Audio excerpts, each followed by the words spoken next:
Hello, welcome to Xbox Infinite, episode 49. The chat is already rocking. Welcome in, guys.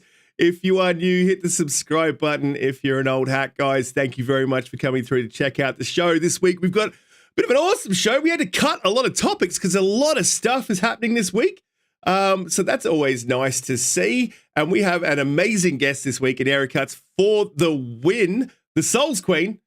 Welcome to the show. Thanks for coming through. How's your week been? What have you been playing? Oh, and by the way, the Elden Ring in the intro, that was actually from the tech test that me and Pete got to play. So yeah, that was Nice. it's pretty awesome. What have you been playing? What have you been up to? How's your week been?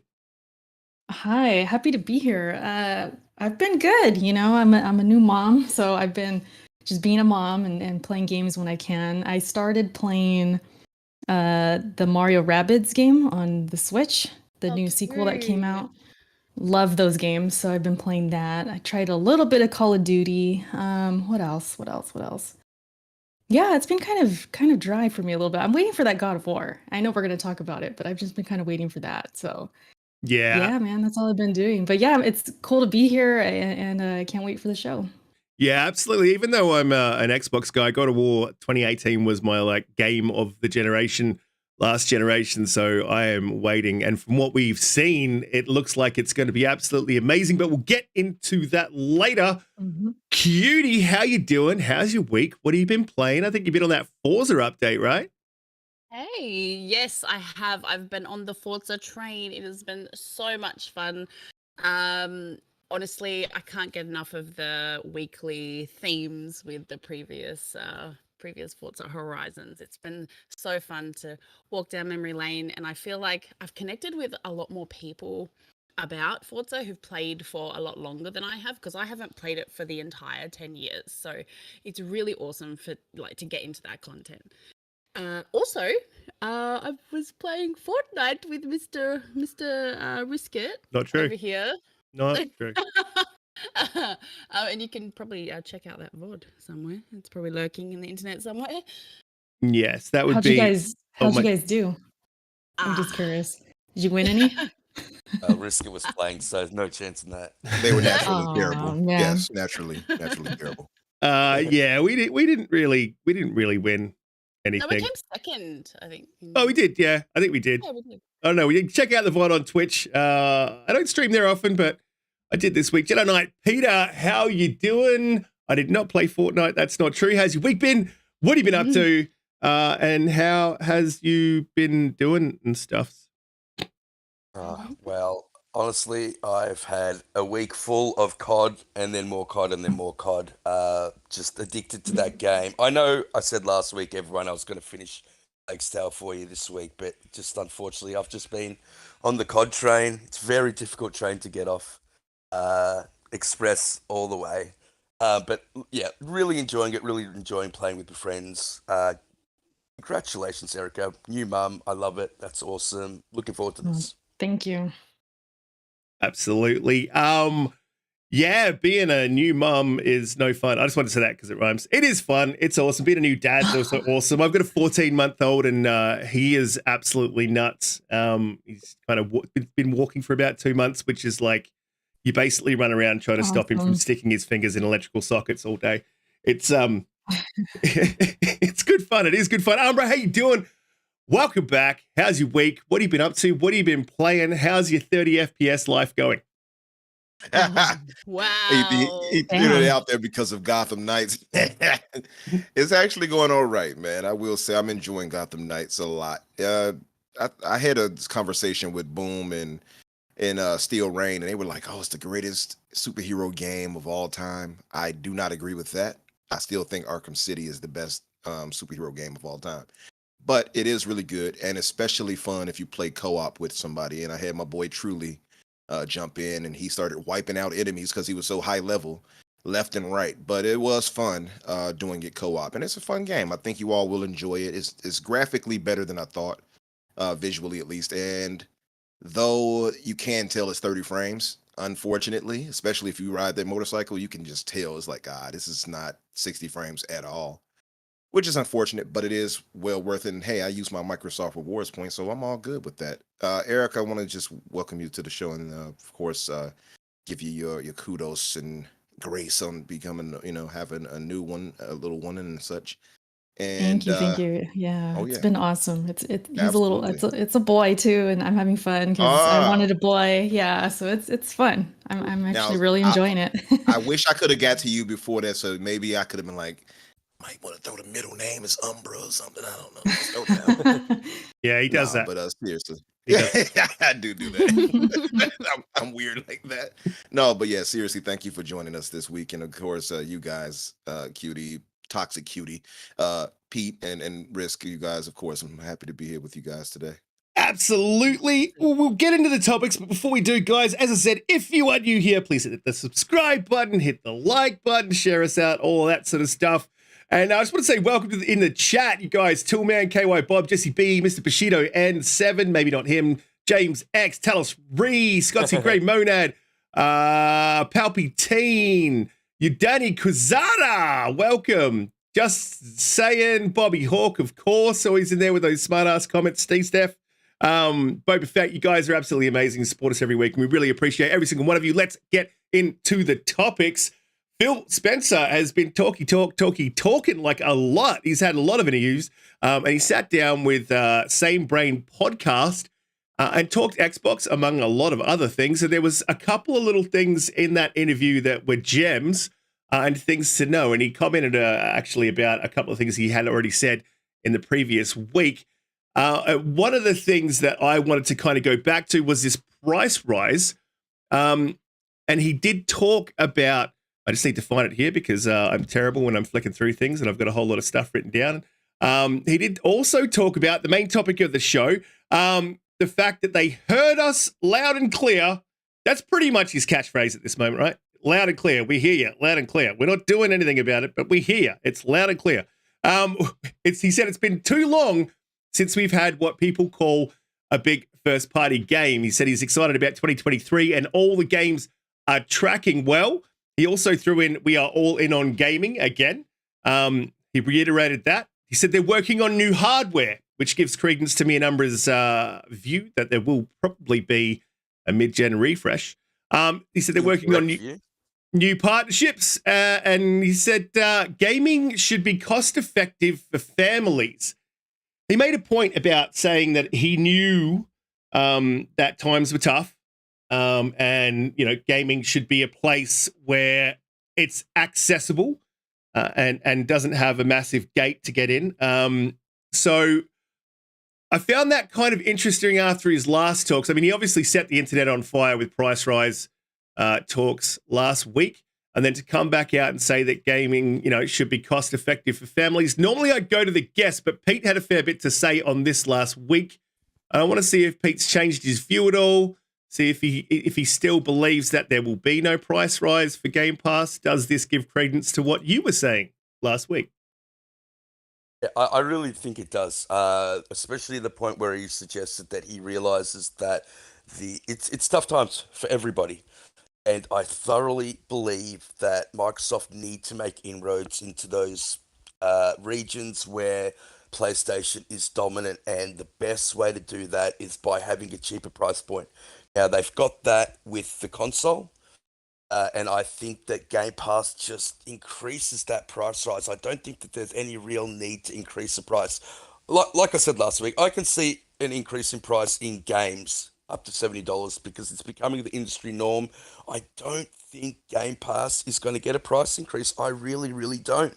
And on top of that, I just think that Microsoft have been very, very forward thinking. I said this last week. And if they can just keep that price down at that, it's such good value. Everybody knows that they've got the family pack coming in. And I also believe that they're going to be bringing a mobile-only Game Pass tier once the King ABK deal goes through and they get King. So, all those things put together, plus what Phil Spencer said, just suggests to me that they're not going to do it. It's possible that we might see a tiered offering, however, like PlayStation has done, where you get a premium tier, kind of a mid-tier, your base tier, which I'm hoping they get rid of gold. I just don't see them getting rid of gold. And I think that might be your base tier. And then they might have a mobile tier. Eric Cuts for the win. Did you get a chance to check out this interview earlier in the week? What were your thoughts on Phil's talking about gaming should be cost effective for families? I mean, I appreciate that he is keeping that a priority. You know, like he said, times are tough for a lot of people, and for them to do their best, or at least that's what they tell us, to kind of keep these prices down. I mean, I'm all for it. As far as like Game Pass rising in price, if that does happen, it's not surprising. I feel like with anything, prices just go up. I mean, you got like stuff like Netflix and things like that. They go up eventually. And so, yeah, I'm with it if they could do like a tier list, like you're saying, at the very, I guess, very least, make it affordable for people and just try and do their best to do that. But yeah, it does suck, you know, just the fact that that does happen and things do got raised in price. And that is interesting, though. I didn't catch that part before about the new hardware. I mean, I know they're probably going to do a next gen or a new, not next gen, mid-gen refresh. That's the first I kind of heard of it with this interview. So there was a lot in here. Phil, he does talk a lot. He And does. so it's a lot of information. It's a lot to kind of digest. And I know some people get kind of crazy about what Phil says at times. They take it out of context and things like that. So to kind of go through these bullet points that, you know, happen from the interview, it's like, okay, it kind of gives me an idea of where, you know, they're kind of headed for the future. Because yeah, the first party games, I'm sure we'll talk more about it, they are kind of lacking. And so for them to kind of promise these other things, I guess it kind of gets them in the clear for a little bit, if you know what I mean. Yeah, That's kind of where I'm at. They have been pretty terrible with first party games, and I would definitely not deny it. It's probably one of the worst. I wouldn't even say for Xbox. It's one of the worst years for, or probably the worst year for any console ever in the history of gaming. It's been absolutely terrible. They didn't. It's definitely the worst year for Xbox, 100%. Yeah, they didn't cover any of their bases. They didn't have anything kind of backed up, ready to go. They really relied on.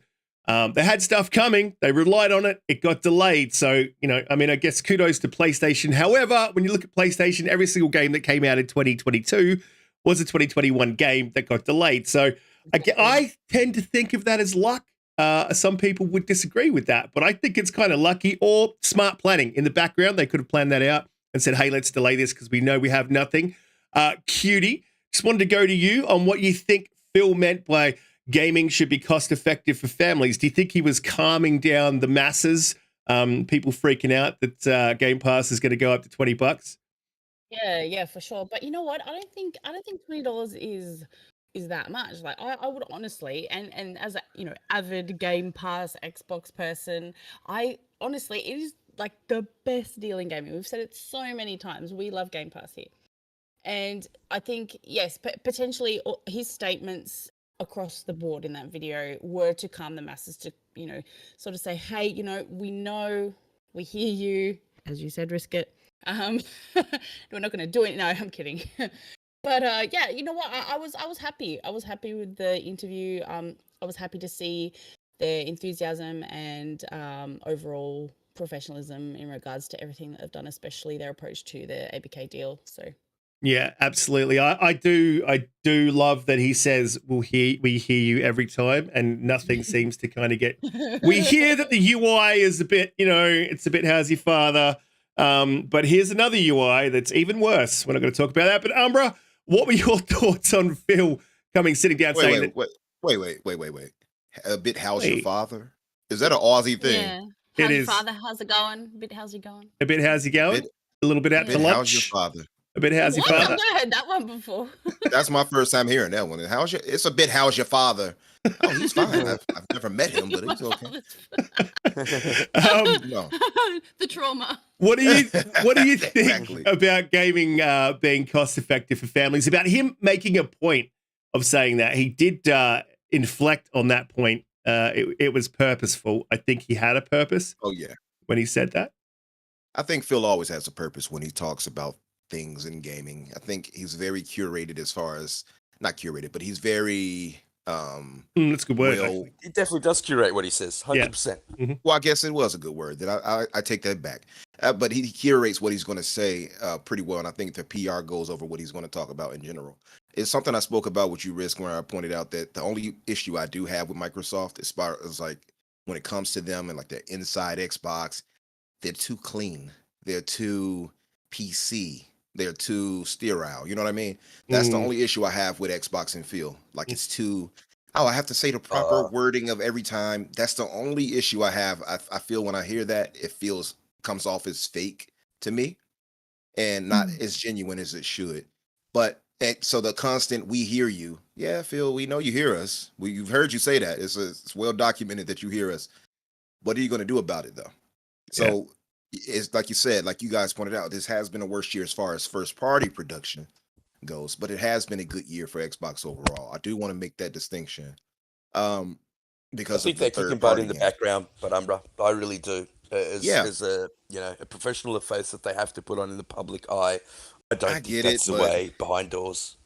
I get it, but it to me it just comes off always safe. Like even we were talking about how he'll appear on certain podcasts and things like that. It's safe typically. I don't know, mate. You got to give him credit for being out there. When was I give him credit Jim for Ryan I don't out see there on the anyone else podcast? doing it. Yeah. But that doesn't mean that he's not, just because he's the only one doing it as far as that goes, doesn't mean that he can't get critiqued on it, right? Absolutely. Yeah, but Absolutely, I'll give him you have to credit there. understand that like that is not the norm though. He is actually going out of his way to do that. So I get it. yeah. I get it. But it still doesn't speak to me on anything if you're not giving me real answers, right? And your answers are just safe. So like if I'd rather you not talk if you want to just say the same thing we've already heard you say. That's I'm just being basically honest. you're saying you love the drama, Umbra. No, I just want a straightforward. You're tired of the PR talk. That's what you're just tired of that. You want to see action. Absolutely. I don't want more PR talk. Give me action and say real things. And sometimes Phil, every now and then he will do that if he's pressured. Like sometimes if you see him in some of these like I guess CNN or whatever interviews, if they ask him real stuff, like that lady who was pressuring him about the Activision thing, he'll kind of give a real answer at that point. But so because it goes outside of that parameter for him. What do you think about doing the podcast that he actually did? Like, I just don't understand why Phil would actually do that interview. That interview seemed like a big waste of time to me. That's my point. You see, that's exactly what I'm getting at, Pete. It's like, and no, there's no shade to these ladies, but I'm throwing shade, mate. I don't want to shade them. I don't want to shade them and come off as old misogynistic Umbra, but I'm just saying it's like I don't think it's got anything to do with gender there. I think what you're saying is it's a really soft, fluffy, fluffed up interview. And wait. How did this come down to gender? Did I miss something? I'm confused. Yeah, what happened? I blame Cutie. How did we get here? It's Cutie's fault. I don't think we'll move on from the gender thing, but like I just think it was I agree with that. It was a very soft and fluffy kind of interview where he wasn't hardballed at any point, and I do love it when an interviewer hardballs like Jin Ryan or Phil Spencer or like it just. Yeah, Riskit loves hardballs. That is not. We're not talking about that. So I just wanted to point out that you guys said last week that there would be a price increase, and I said that there wasn't. So are you saying that you're retracting your statement last week? No, not at all. No, nope, not at all. There still will be a price increase next year. Sacco in the chat, honey. He wasn't at speaking least for to games. us. He was speaking to his investors. Of course. That you wouldn't be far off, Chapo. I agree with that. I think like there's a lot of talk that isn't really aimed at us. And that's why I say a lot of this stuff is curated. It's not only just for the shareholders, but it's also for people like CMA. It's also for the EU. Those things are always curated to say the right thing. And I get it, but at the same time, as a consumer, I don't care for that. I want to hear something real for me. And that's what I mean by that. As far as the family-friendly pricing and all of that, that makes sense. It's something that Microsoft does well. We always talk about their pro-consumerism in a lot of ways. And of course, their hand has been forced to be that way because of past mistakes. But I mean, I'm going to give them their credit regardless. I mean, the Series S and the family plan and Game Pass in general, has been a godsend as far as it goes for gaming. I don't think I think that's very fair to say. So kudos to him there, and I know he has to play into that.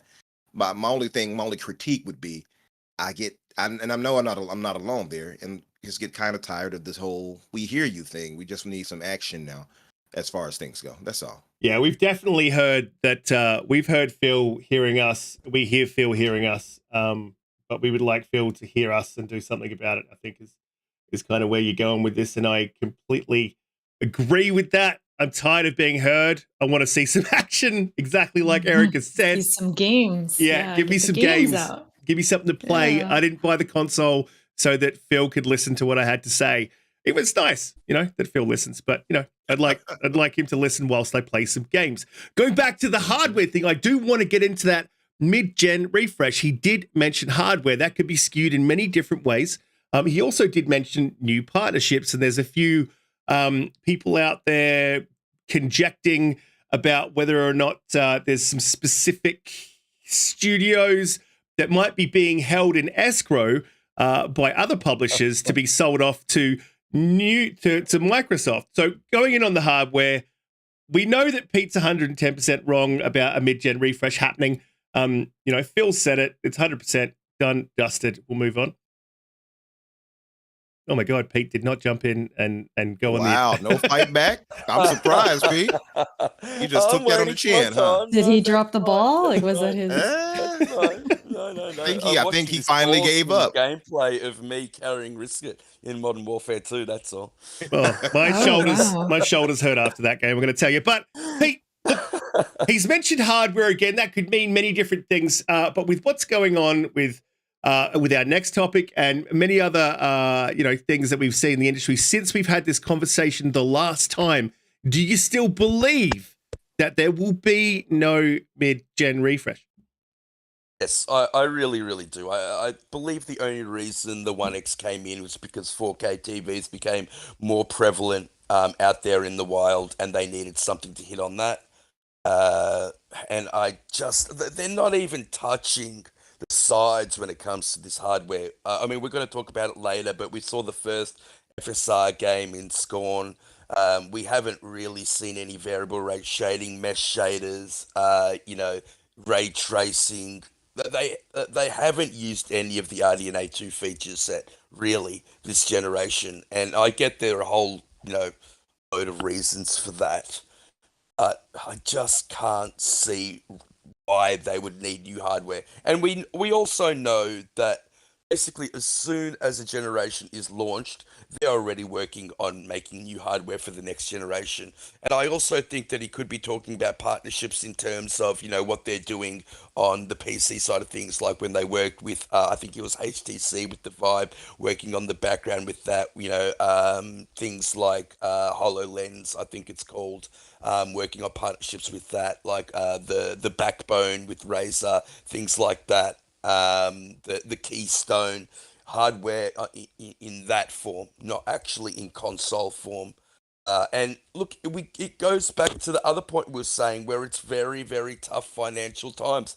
People just purchase these consoles. If they come out with a new, fresh, shiny, brand new one in a couple of years, I think people will feel a little bit hard done by.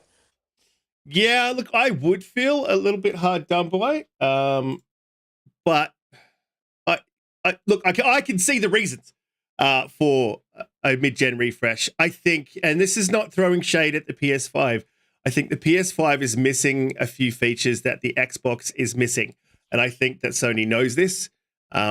It's slightly underpowered. Let's not talk about teraflops, but just the way that the PS5 has been built, it is slightly underpowered. I don't think Sony likes that. And I think Sony will be very likely to bring a mid-gen refresh. And if they do, Xbox will be working on a mid-gen refresh to counter their hardware as well. Because as we heard them say in their 20th anniversary documentary set that they have on YouTube, if you haven't seen that, go check it out. It is amazing. They don't ever want to be the underpowered console again. So I don't think that they'll let that happen. Eric Cuts for the win. What are your thoughts on a mid-gen refresh? I was just curious because you mentioned the PS5 missing features that the Xbox misses as well. I was just curious which features. Are you talking just power, or is there like other stuff? Yeah, right. So at the moment, you've got we're going to talk about this a little bit after, but FSR 2.0 is available in the Xbox. Okay. It's not available in the PS5. That doesn't mean that they can't do it. It's a software solution. But look, I think that there's a bit of a back end problem they're trying to work around to get the FSR 2.0 running. Gotcha. I was just curious. I'll get more into that. Shading, I don't Feel like you were throwing some shade at that shaders, PS5. I was throwing a little bit. So the mesh shaders, shade. the mesh shaders in the PS5 are pretty old tech as well. I think they're doing, I can't remember the exact number, but I know the Xbox is doing 256. And I think the tech in the PS5 is quite old. That tech hasn't been used yet, but it will eventually. Obviously, it's going to get used. And I think they're a little bit behind on that. And they would want a mid-gen refresh, just a small update to their console. I don't think it would be huge. It wouldn't be a huge step forward, as mid-gen refreshes aren't normally. They are just a step forward by some degree. Do you think we'll get one? I'm still thinking about the shade at the God station right now. Hold on, let me calm down. No, I'm just kidding. I love my God of War machine too, Erica. I'm kidding. Oh, the God of War Lord. machine. There's so much shade right now. This is crazy. Two ponies on this podcast. What is going on today? Two ponies chat. Shoot. Yeah, I'm trying to balance out everything right now. No, but as far as like mid-gen, I haven't even thought about it till today. Like we're talking about it really. The thing I appreciate about Xbox is that even if they do the mid-gen, they have like maybe this hardcore system that comes out that's more powerful or something. People can still buy the S, they can still buy the X that's out now and play the same games. I know sometimes that can hold the games back, even with the PlayStation being cross-gen. That can be, a negative at times, but for the most part, I think that's cool that we actually have that option. Like I said, I haven't really thought about it. I just got my X, when did I get it? Maybe like 3-4 months ago. I had the S before that. So I'm still like getting just into the X. I haven't really thought forward. But if they do it, they do it. I guess it would be cool. Technology is always going to advance. I just want to see the games. And if they could come out, like, let's say they bring out this system and then they have a game launching day one with it, that's something we were looking forward to, like maybe Fable or whatever, game that I'm like, where is it? If that could come, yeah, something, then even better. So yeah, that'd be cool. Yeah, absolutely. Doom Cutie, do you? Yeah, I mean, I think it would be cool. I want a mid-gen refresh. I think Pete doesn't want it. My wallet can't handle it. Honestly, I can't buy any more things. Yeah, I'm with Erica. I care about the games. If I'm buying anything, it's the games. I'm happy with what I have. So, I mean, I think if there is a mid-gen refresh, it could be a handheld, or something. Really? Yeah, or something that's to do with the cloud gaming. Okay. Are you talking about do you think that'd be first party, Cutie, or do you think that'd be a third party device? I would love it to be a first party device. I think that would be wicked. Can you imagine like an Xbox that is like in your hand? Yeah, I really don't see him doing it. No, It'd be I know. amazing. I'm just. It would be amazing, but if you consider how small the Series S is, and how much power that has, and the fact that you can attach a screen to it. I think it would be cool. I'm not predicting it, but I think it would be a good idea if they were going to do a mid-gen refresh. Yeah, they've already got handhelds and mobiles. I think they're really focusing on that mobile market. He did say in the interview that was a focus. So I kind of see that as cutting the lunch of their partners if they start making a handheld. I'm confused. Yeah, cutting someone's lunch is stepping in on their territory, basically. If you guys aren't Australian, we're bringing in all the Australian sayings. Yeah, we've got lots of lingo today. Yeah, so I kind of see it as like that, especially with Logitech, the partnership they have there. The Steam Deck, making Game Pass or Microsoft apps available on it. I mean, you can jiggle around with it, do anything with it, but you can. I just feel like it's cutting their lunch a little bit. Umbra, do you see us getting a mid-gen refresh? And then we will move on to the next topic that's kind of linked. Oh, yeah, it's not even a question. I mean, me and you are both pretty much sold on that idea. I think it's a foregone conclusion. I think after they saw PlayStation with the Pro and Xbox with the One X, which I had myself. I think they understand that power does matter, and one of them, they both want to get that power narrative. Phil has already come out openly and said that they are not going to ever fall back in power again. So it's going to happen. PlayStation is already a bit underpowered as far as the Series X and PS5 is concerned. And it's like you said, Risk, they're missing out on certain software issues or features rather that Xbox has. I know we thought about them having the fabled RDNA 3, but they don't. You know, and like Yodani pointed out, that only popped up now with the Radeon XTX that's popping up the 7900 series. So I think that they definitely will have mid-gen refreshes. I think what is the poll looking like right now, by the way? 50-50. It's dead 50-50. Wow. 50% of people are wrong. So 50% of you all are dead wrong about it not happening. Lord. Uh, I think everyone's entitled to their opinion. Throwing okay? Yes. shade at the chat. Even if the opinion's wrong. Honestly, Even if they're wrong. Yeah. No, I just want to ask you guys, if you truly do think there's going to be a mid-gen refresh, like why? Why do you think that? We literally spoke on the podcast. Several reasons. Money. Money Yeah, is the number money one. is good. Money. Money is number one. It's Xbox. Yep. No. I think Money, Riskit makes a power. great point where Let if me Sony speak. does put out a Let me mid-gen speak. refresh, I think it'd be very hard for Xbox not to put one out there. That's the only way I could see it happening, but I just can't see Sony doing it either, especially with the problems that everyone's having with the chip shortages and silicone and stuff like that. But we spoke on a previous episode. I think it was one of my first ones, might have been the third one or something. And we said that eventually we'll just be able to download the updates to the chips. Oh no. I don't remember saying that. No, we did. I don't remember ever saying that. That's not even possible. There was like downloadable upgrades to the hardware. And no. I can't remember. I think you're talking about bringing in in hardware that you could plug into the back of the actual console, like back in the day we did with the Super Nintendo. How you would plug 32X for Sega or something like that. Mm-hmm. Yeah, something like that. But you can't download hardware updates, so that's impossible. No. I don't know. But as far as that, just to answer your question though, Cutie, yeah, the reason why, for one, Eric already answered it. Money is the number one motivator always. That and the fact that Sony or Microsoft, they do obviously care about quality. They want to deliver to their fans the most quality field experience.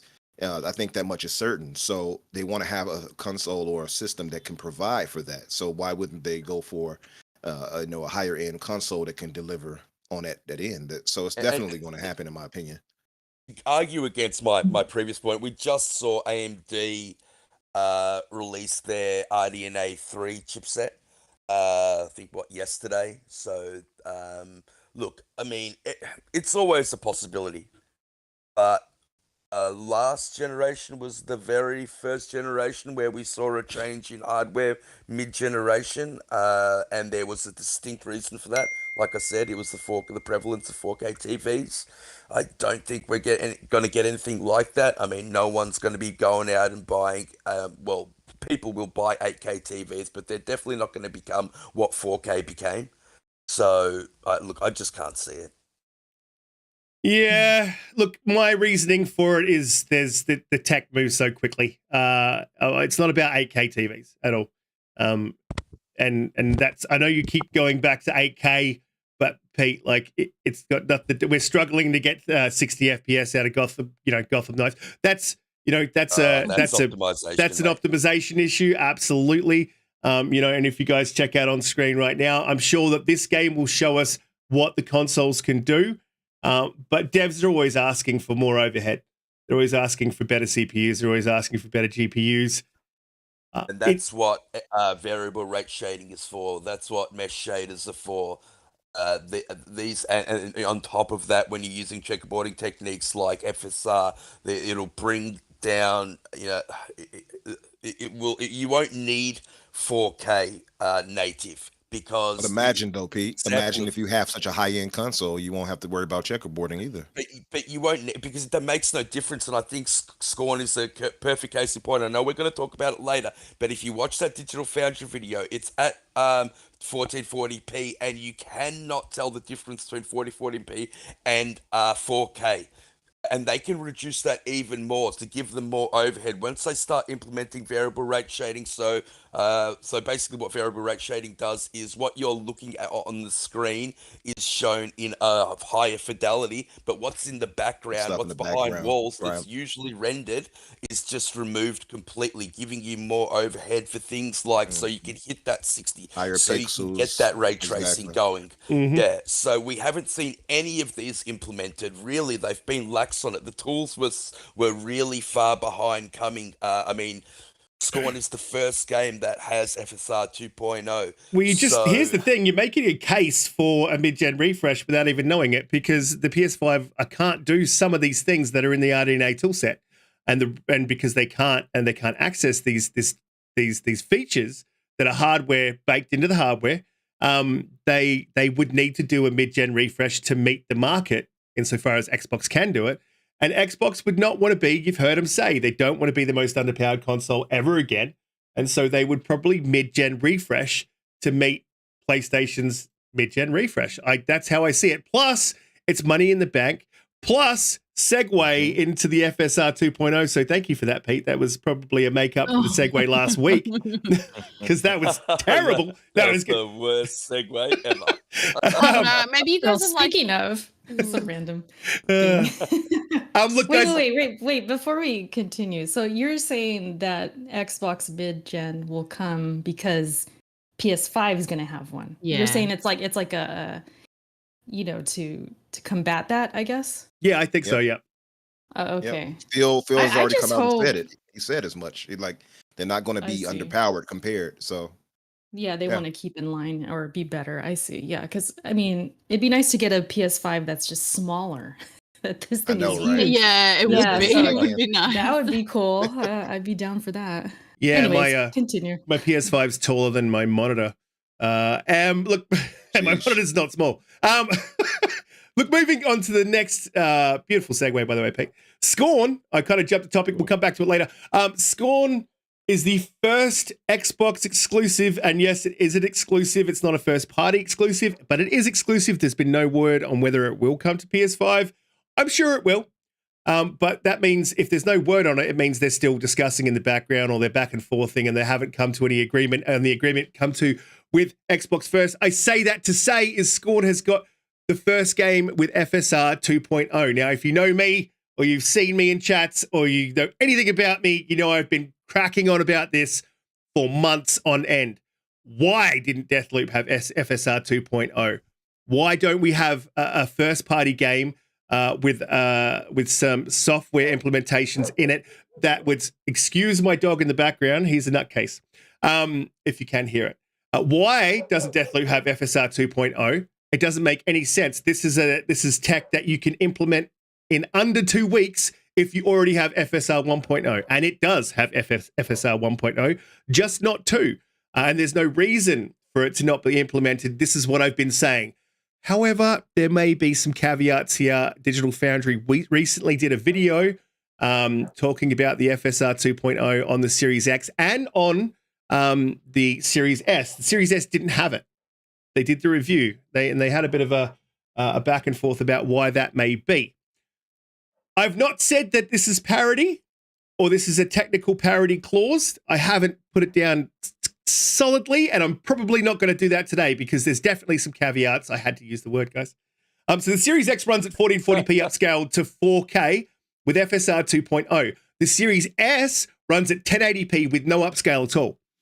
Okay, so what's going on with the Series S, or what they believe may be going on, is that there is a computational cost to use FSR 2.0. Now, when you think about this, what you need to understand is the cost when you're using software like this, is the cost of 4K less or more than the cost of FSR 2.0?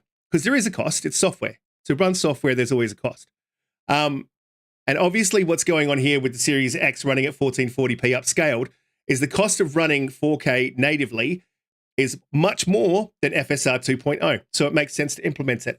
Possibly on the Series S, the cost was too high to implement it to upscale the Series S to 1440p, and it couldn't be done. So there is no upscale there. However, there is a parity clause. That cost wouldn't be there on Death Stranding. That's a PS5 first party exclusive. Riskit. Deathloop.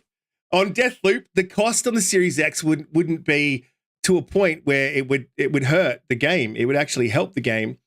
And because this is the first Scorn first Xbox exclusive we've seen with FSR 2.0, it kind of feels a little bit to me like there's something going on in the background contractually that would limit other consoles or other publishers from implementing software or something or anything that assists another publisher's game, say Xbox's games, from running a little bit better. I don't think they would like that. It does make sense to have that clause. I would get it if I was a console maker and I was publishing games. I wouldn't want my competition to have better quality or better running games because they can implement software that we cannot. Eric Cuts for the win. Have you been hearing about this in the community? Do you have any thoughts on whether you think FSR 2.0 is not being implemented from a tech standpoint, or do you think it's a contractual standpoint?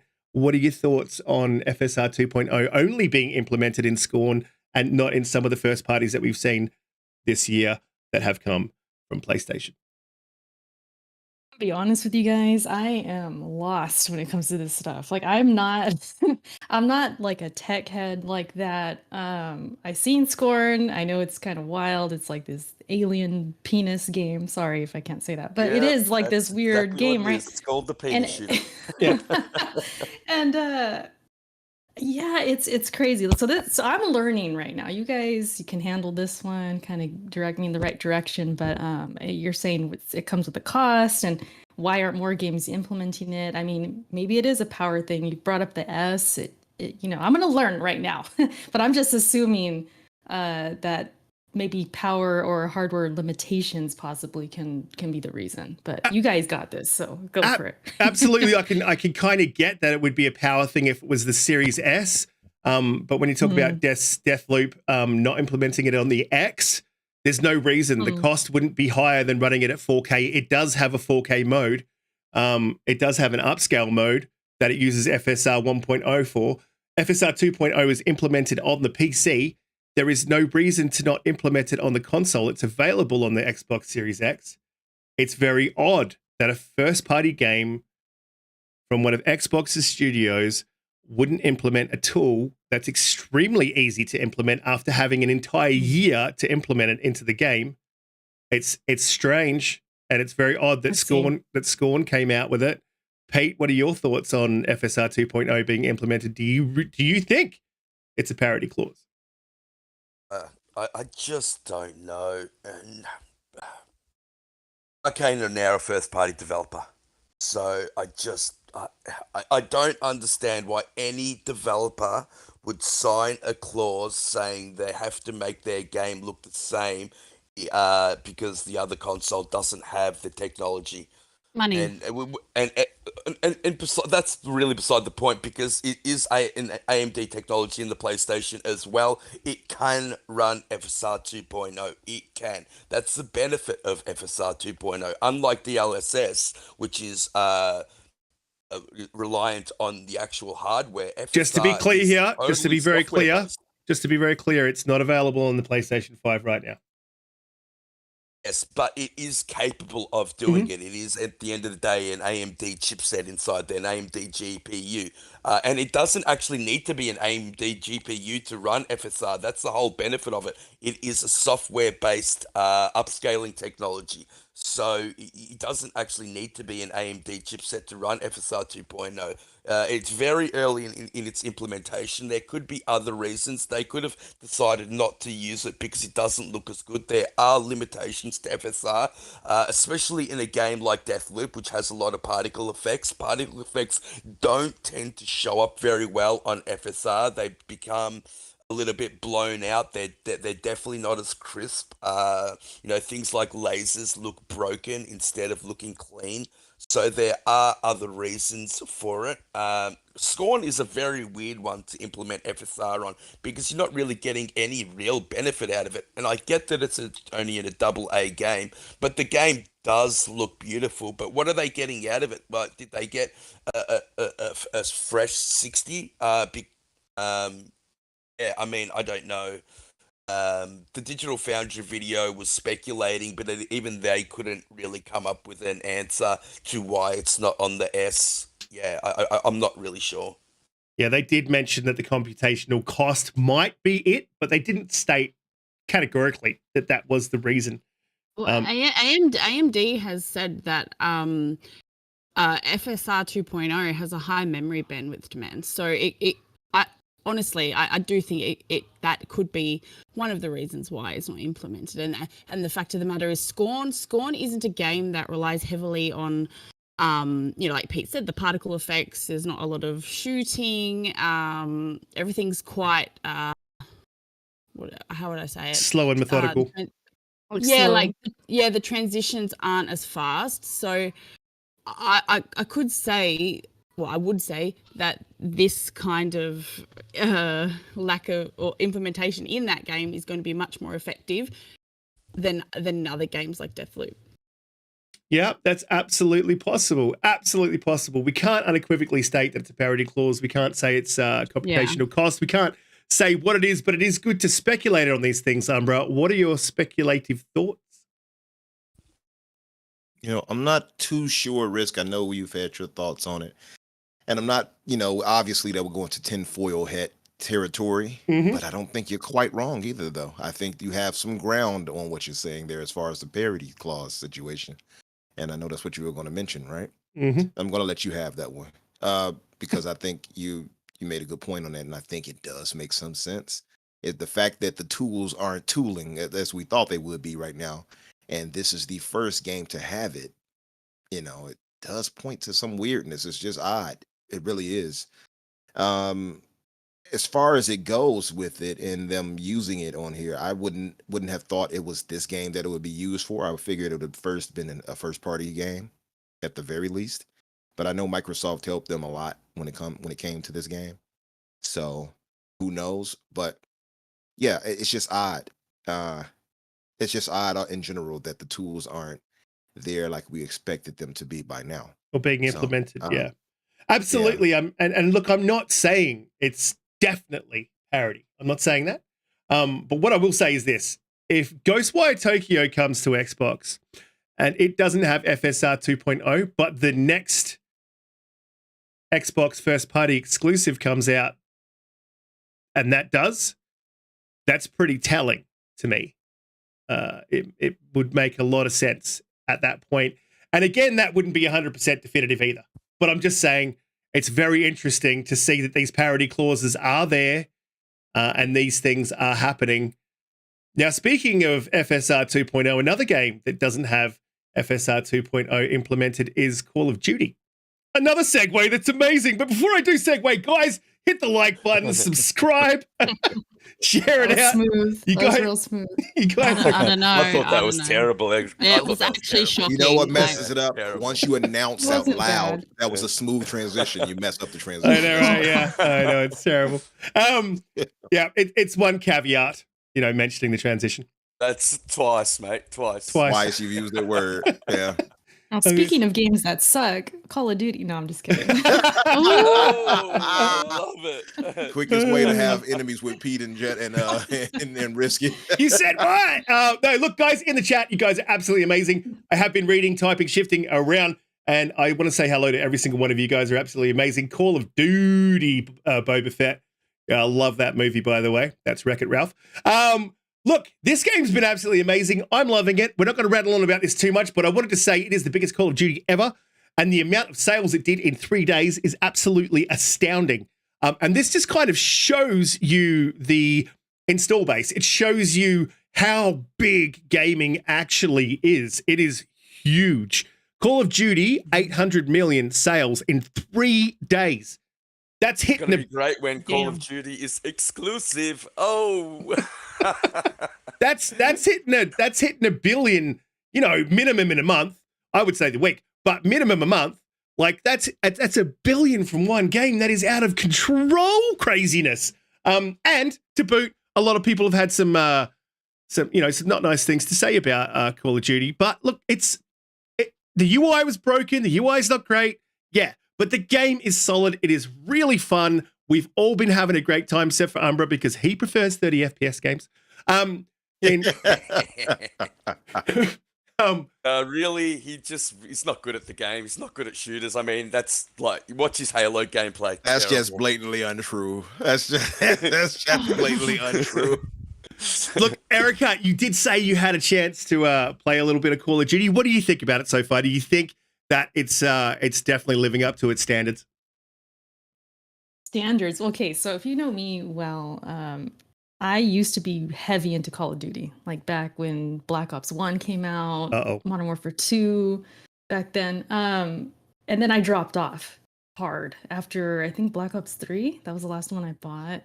And I turned into a Battlefield girl. I love Battlefield. Oh, you're speaking to me now? Battlefield, huh? You're speaking to me now. I'm an ex-Battlefield dude. I loved Battlefield. Don't get him started. Don't get him started. Until they I'm kind of crushed it. feeling like a I was just about to say I'm kind of feeling like a Battlefield refugee now because the latest one didn't really hit for me. So here I am. Yeah, I did try the new Call of Duty. I enjoyed the beta. I played it. It was fine. And then I played the full game last night, and I guess I didn't turn off enough settings. I did turn off motion blur, but I might have not have tweaked enough settings because I got super motion sick yesterday playing it. And I struggle with motion sickness at times with certain games, but Call of Duty never would make me sick like that. So I don't know what the freak happened. I was streaming it, and it hit me hard. So I can't. All I could really do is talk about the experience besides that and what kind of led up to that. And it's not bad. I feel like if I played it more and I could actually stomach it, maybe I would grow to really enjoy it because there are things I do kind of like. I like the heaviness that I feel with the characters. Like I feel I like the guns are powerful. The graphics I think could be better. I don't know. I feel like with Call of Duty, it is going to be Call of Duty at its core. Like it has its issues that I have issue with, as far as like the time to kill, the magic bullets that I call them, the times where you're like, how did I die? And it doesn't look right, doesn't feel right. There's rubber banding, there's lag, like that stuff still happens. But I think overall, like it does seem improved in other ways. You tried a campaign? Fan? Have you tried Ground War or the Invasion mode? And I saw Not yet. ask that as well. Okay, I definitely recommend that for the Battlefield fan. I think it's better than Battlefield 2042. Yeah, I mean, I would have got there eventually, but we were just doing TDM, and then, like I said, I wasn't feeling well. So, hopefully, I mean, I want to try it again and see if I can really get some more time into it and then try those modes, because I did see others playing that ground mode and it seemed pretty cool. So I'm gonna give it another shot. I'm gonna try, but that's pretty much all I can speak on is like the multiplayer that I did play. As far as campaign, I haven't played it yet, so you guys could probably speak on that. Yeah, better. Absolutely. The campaign is absolutely amazing. But Palpatine in the chat, he asked, I did respond, but I will say to you, and Pete just mentioned it too, as an ex-Battlefielder, do you like ground war and invasion modes? I do. It's too small for the power of the snipers. They need to dumb down either the power of the snipers, they need to give it bullet drop. There needs to be some sort of skill added to it, because when you snipe in Battlefield, there's bullet drop. You got to account for it. So you won't just have to lead your target. You will have to raise your target as well. So yeah, it's a little bit, the snipers are a little bit too powerful for its game mode, but it's good and has potential, and I'm loving it. Umbra, we won't go to you. We'll just go to Pete, because I know Pete's played it. I know your favorite map. Isn't this your favorite map right here? I hate this map. Yeah, it's basically throw a grenade, get a kill. Throw a grenade, get a kill. I saw a TikTok for that, and the guy got killed every time he respawned by somebody throwing a grenade. Yeah, and blowing up all the cars. It's ridiculous. Blows up all the cars. It's a terrible. There's a couple of really bad maps, unfortunately, but there's a couple of really great ones. I think the Raceway, Crown Raceway is amazing. It's probably my favorite one. So yeah, it's disappointing. This map is disappointing, especially if you're getting something like Hardpoint and everyone's going to the same point. All you really need to do is just throw a grenade in there, blow up all the cars. It's a little bit ridiculous. Yeah, it really is. It's infuriating. More than ridiculous, because if I don't rage out loud very often. Sometimes I do silently. But this map's definitely made me lose my cool a couple of times. You're the exact opposite of Pete.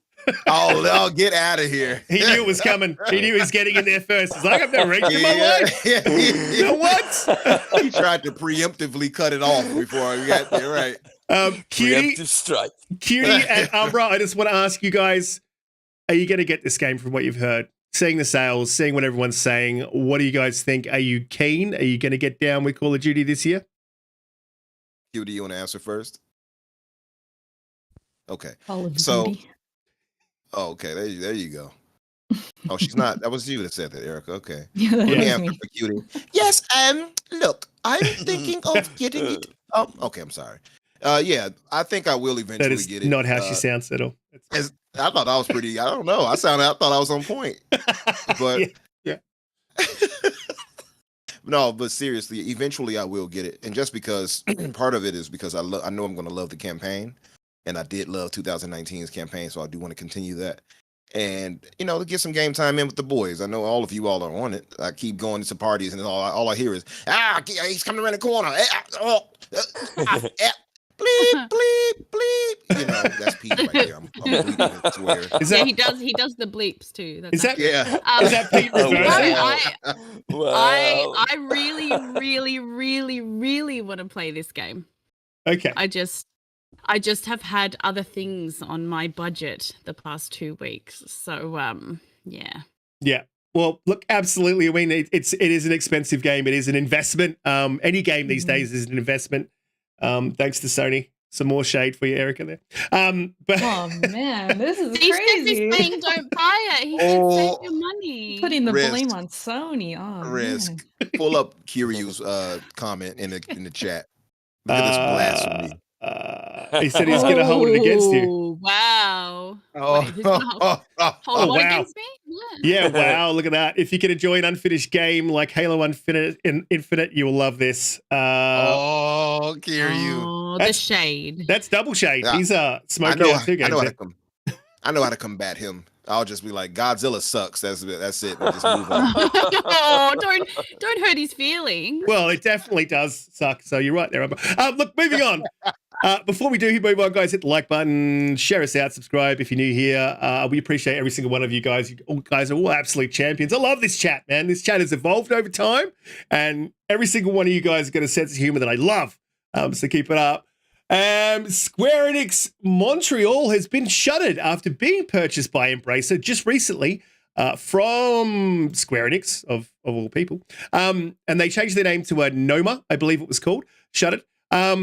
Some of those people have been shifted across to Eidos Montreal, which was working on a new IP, but that IP has also been shuttered, and they've been shifted across to co-develop with Xbox.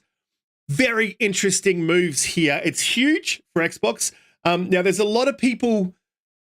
There's one side of the community that seems to be throwing shade at this. I saw on Twitter and saying that Xbox requires help to. That's ridiculous. Okay, let me just get this out in the open. There are plenty of games that require co-development. Halo's one of them. If you want to go to PlayStation, we can talk about Last of Us. You can talk about Last of Us 2. They all required co-developers. I believe The Last of Us 2 had something like 2,300 developers and 14 studios on that one game. So look, it happens with massive games, with big IPs. It requires a lot of people, a lot of hands, and there's a lot of moving parts. So this is not unusual for the industry. So throwing that kind of shade is just stupidity in my opinion. But however, I tend to look at this as a massive positive. Having a studio like Eidos Montreal, the developers that worked, I believe, correct me if I'm wrong, I know you guys will, the guys that worked on Guardians of the Galaxy, is only a good thing. I love that game. That game was amazing. It was beautiful. It was polished. It played well. The combat probably needed a little bit more of, It did. yeah, Variety. but it was amazing. And I think it only means good things for the next IP coming from Xbox. Now, also, I'm going to throw in here another caveat. I'm going to throw in here that there is some rumors that Embracer bought, and I don't know if you all remember in the chat, you guys remember in the panel, they bought Square Enix and Embracer Montreal for an absolute song. I believe it was $300 million. Now, there's some rumors that Embracer did a bit of a deal there with Xbox, saying that they would buy these two studios, hold them in escrow. They also bought Crystal Dynamics, by the way. which is an absolute song, hold them in escrow for Xbox until this ABK deal was done. And then the rumor is that Xbox will then step in and buy up these formerly three, but now 2 studios. Look, I totally don't think that's going to happen. I think that's absolute ridiculousness, but I love it. I love the sound of it. If it did happen, it'd be awesome. Umbra, I'm going to go to you. What are your thoughts on Xbox buying up Eidos Montreal, Crystal Dynamics, and them working on Xbox games for... It comes off as fantasy, and it comes off obviously as a lot of speculation. I mean, it is speculation. It comes off as a little wonky, I guess, for some, but it does have some type of sense in it, doesn't it? Or in it, as I should say, Yodani. But yeah, it really does, man, because, and it's funny because, and I've said this, I think other people have said it too, where if it wasn't for the ABK situation, I believe they would have Microsoft would have acquired them. If it wasn't for this, and that's the one thing I've had against this ABK situation, by the way, the whole acquisition, is that it's halted Microsoft from getting studios we and publishers we all knew they could have got and likely wanted. But so I can actually see that it does make some sense. Anoma folding like it did after only 3 weeks after announcing their new name, from being Square Enix Montreal to now, that is weird too.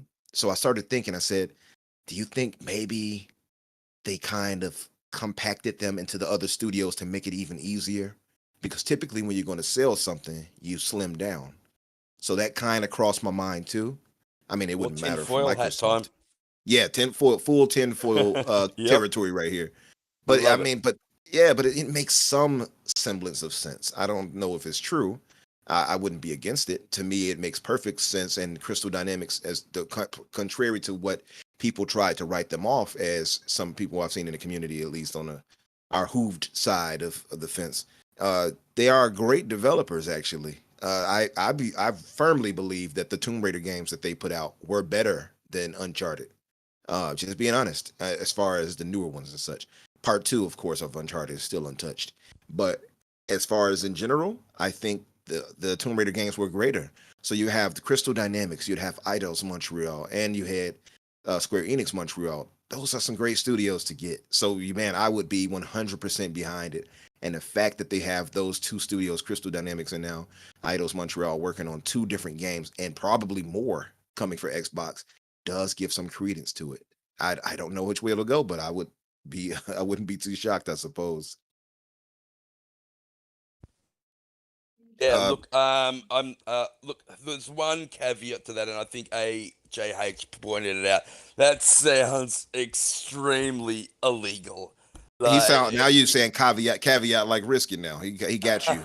Yeah, he got me. Damn. And yeah, extremely illegal. You can't do that. You can't buy somebody and then wait for somebody else to buy them. I mean, that's insider trading. Well, they don't have to let anybody know, though. I mean, they'll find out. There'll be paperwork somewhere. So yeah, I don't know if that's the truth.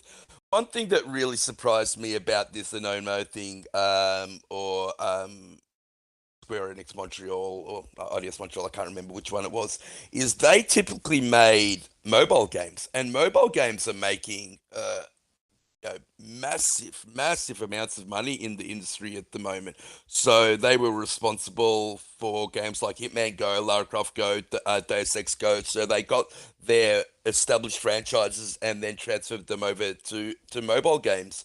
And it just seems strange to me to close a mobile studio in this day and age where they're just dominating. Really, they're making so much money. But I actually, in saying that, I like that Embracer is focusing on console. I like that they're focusing on their bigger AAA games. We know that Saints Row didn't really hit for them, and I know that they were pretty disappointed with those numbers, but it only takes your next big game to be the next big thing, and we all know the talent behind Square Enix and Eidos. I would have loved it if Xbox picked up those studios. Tomb Raider and Deus Ex are some of my favorite games from last generation. Can't wait to see what Embracer does with them. If it's funny because we all looked when it was announced that Crystal Dynamics was helping the initiative with Perfect Dark. We raised a bit of an eyebrow, like that's a bit strange. They just got purchased and now they're helping a Microsoft first party team. Right. But now the same thing's happening with Fable. Yeah, very, very, very strange. I don't know if that's the way Embrace is going to go when they basically purchase a studio as support studios for other companies. Microsoft just got in their foot in the door. I hope that's not the case. I think there's far too much talent at Square Enix and Eidos to just be relegated to support studios. I hope they get to make their own IPs. I want to see more Tomb Raider. I want to see more Deus Ex. There are rumors that a Deus Ex is being made, so that would be my only concern. Yeah, that's interesting. I do kind of feel you on that as far as the support thing. But then I look at the game that's on screen, and you have so many quality studios and support studios on that too. Mm-hmm. Absolutely. Go ahead, Kitty, sorry. And that's sorry, Kitty, you go ahead. No. I think there are reasons that we just don't know. And I think Pete, when you were mentioning about why close a mobile gaming studio, cloud gaming, like they're trying to encourage people to use their Xbox, PlayStation accounts for cloud gaming on their devices. So I mean, I don't know. I don't know what that means for the future of mobile gaming, but I can imagine that they want a slice, and however they can do that, they will. Yeah, I think typically, Anoma has made support mobile games for the big AAA games that Square Enix is involved in. So that may be a possibility that because they're working or co-developing an Xbox game, they don't need that studio to co-develop a mobile equivalent. Eric Cuts for the win. What are your thoughts on Anoma being shuttered so soon after being acquired, and the fact that Eidos Montreal is now and Square Enix Montreal is now on an Xbox IP? Yeah, I was going to ask you guys actually if you've played the Go games, like the No. My train of thought. Hitman Go, Lara Croft Go. You guys haven't played those? I did. No, I'm I not a did big play mobile gamer, Okay, but they're actually really good. Hitman. Yeah, Hitman Go is actually really fun. Actually, that game's fire. I had that game. I beat it. It's a good game. So yeah, I was just curious if you guys played them or not. But I'm looking through the article. I think you mentioned something about one of you guys mentioned about Deus Ex. It says they're working on a Deus Ex title. Yep. Very, very early, which is cool for those fans. And then also alongside with Fable. Gosh, I want to see that game. I want that game already. It's taking long. But, Yes, I know, and they just hired a writer as well, didn't they? So I think it's going to be further off than we think, Erica. Unfortunately, I know. It's just like, man, I really love Fable 2. That was like one of my favorite games on 360. So I've just been looking forward to that. You know what? It's been so long, and I have the worst memory. I don't even remember. Have to save the dog. That's what I chose. That sounds familiar. I think that does sound familiar. Yeah. It's just been so long, you guys. But anyways, I mean, yeah, I could see like the concerns, with scaling down and maybe, games being canceled. I think it even says that, one's going to be canceled outright, and the scope and everything kind of going down. I think like you guys were saying with Tomb Raider, that would be awesome to have on Xbox's side. I think that'd be kind of cool. Tomb Raider versus Uncharted. If they make Uncharted again. But I mean, it would be cool. I don't really have much of an opinion on anything else, really. I just really love the Go games, man. I like those games. So I feel like they have a lot of talent. What I would wonder? If they acquire them, what do you think, Erica? Do you think that if they did, let's say Microsoft did acquire these studios, do you think they would get the IP associated with them? The DSX, the Tomb Raiders and all that. Yeah. I mean, dude, that would be huge. That'd be a huge deal. Like I said, it'd be like Tomb Raider versus, whatever else they got on Sony side. And Tomb Raider's huge. I agree that I really enjoyed I enjoyed Tomb Raider 2013 a lot. That was one of my favorite games. Second one, not as much, but it was still great. They're good games. So I mean, it'd be awesome to have more, and yeah, I think it'd be very interesting. Yeah, it'd be a big deal. Well, People would complain. They have announced they would complain that they are working on a new Tomb Raider. So that is a game that's definitely coming from Crystal Dynamics. Just one other thing. I'm not going to say caveat again. Whoops. But one other caveat is that they did buy them for an absolute song. I think I'm up to 5 now. For an absolute song. So it would be hugely profitable for Embracer to then on-sell that for, say, bump it up to what I think that IP by itself and the studios that go with it. I reckon about 3 billion kind of makes sense, or in the billions, at least $1 billion. That's a huge profit for Embracer for little cost if they were then to on-sell those studios to Xbox. So it's very interesting. I mean, Risk. Before you go to the next part, I want you to finish that, but I want to read something after you do that. Absolutely. It's not one of those love letters that you keep sending me, is it? Yeah, I think it's I agree with Pete. This is something that couldn't be put down in writing. But it could be something that has been talked about, obviously not cemented. You can't cement anything in business with a handshake, really. So it'd be very interesting. I personally don't see it happening. I think that they're of more value to Embracer, being that they are AAA studios, both Eidos Montreal and Crystal Dynamics. It's their first kind of foray into AAA. So, it could go many different ways, but I really do think that they'll hold on to those studios and hopefully they produce an amazing Tomb Raider and an amazing Deus Ex. Skipping over Umbra, moving to no, just kidding. What did you want to read out? There's just one caveat I have to. No, I'm just joking. 6. It's like the word of the podcast right there. Yeah, it's the word of the day. So AJH in the chat rather asked, does anyone find it weird that Crystal is working on Perfect Dark and Eidos are working on Fable and feel it should be the other way around? What are you guys' thoughts on that? Briefly, at least.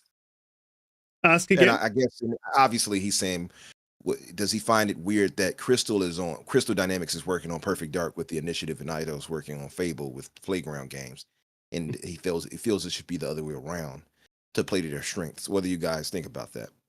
What was I missed because I was responding to someone in the chat. Say it again. Rephrase. Which is with which? Yeah, I get them mixed up. Yeah. So he's asking, does anyone else find it weird that Crystal Dynamics is working with the initiative on Perfect Dark instead of on Fable with Playground, and the Eidos is working on Fable instead of the Perfect Dark? I think they're kind of where they kind of need to be. I feel like it's fine. Yeah, I can see what he's saying about Deus Ex being real similar to Perfect Dark. If being from what we've heard, is a first person.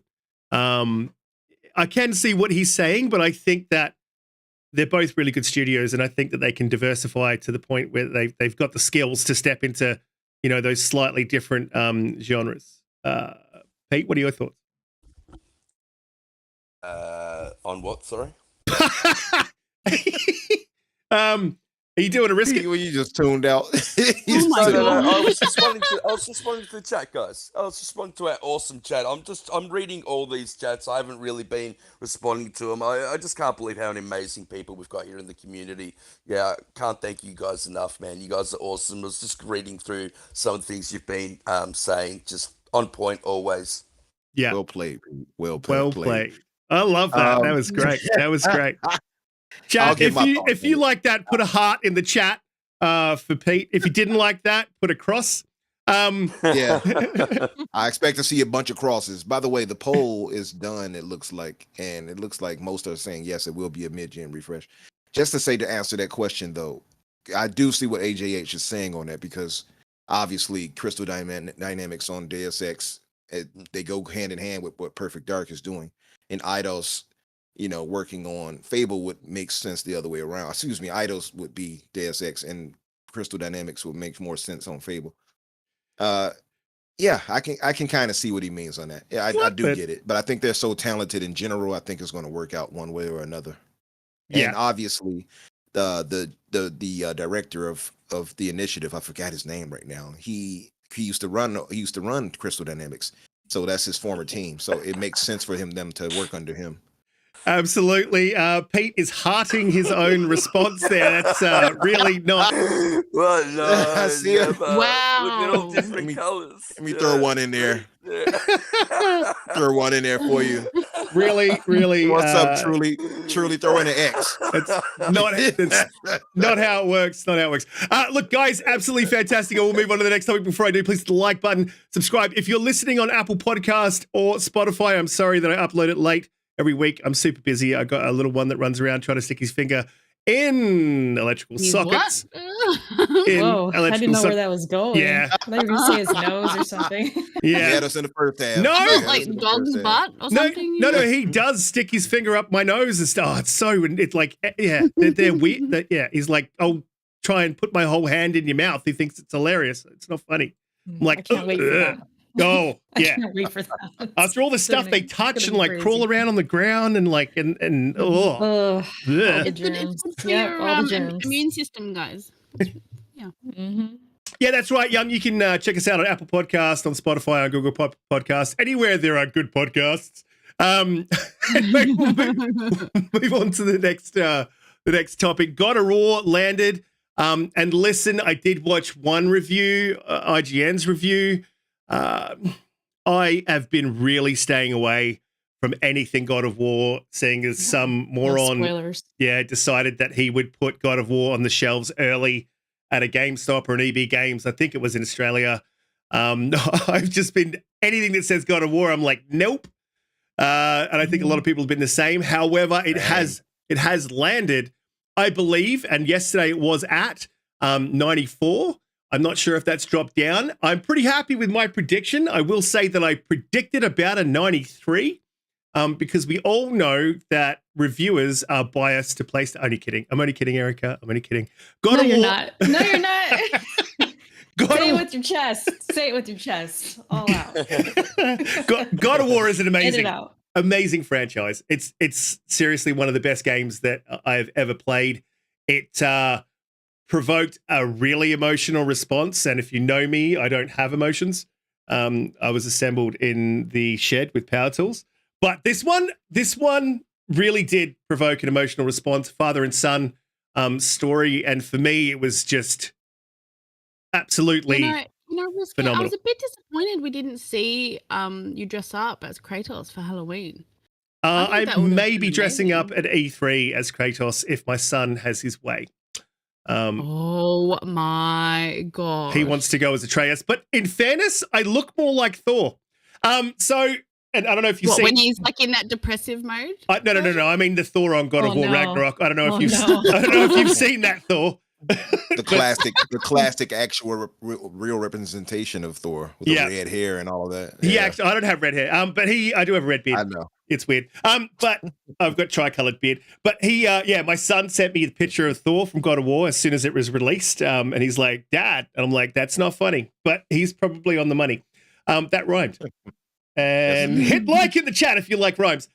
Look, Erica, I'm going to ask you first there. What are your thoughts on the reception of God of War Ragnarok? I already know you're excited to play it. Do you think that there's bias? No, I'm kidding. But do you think...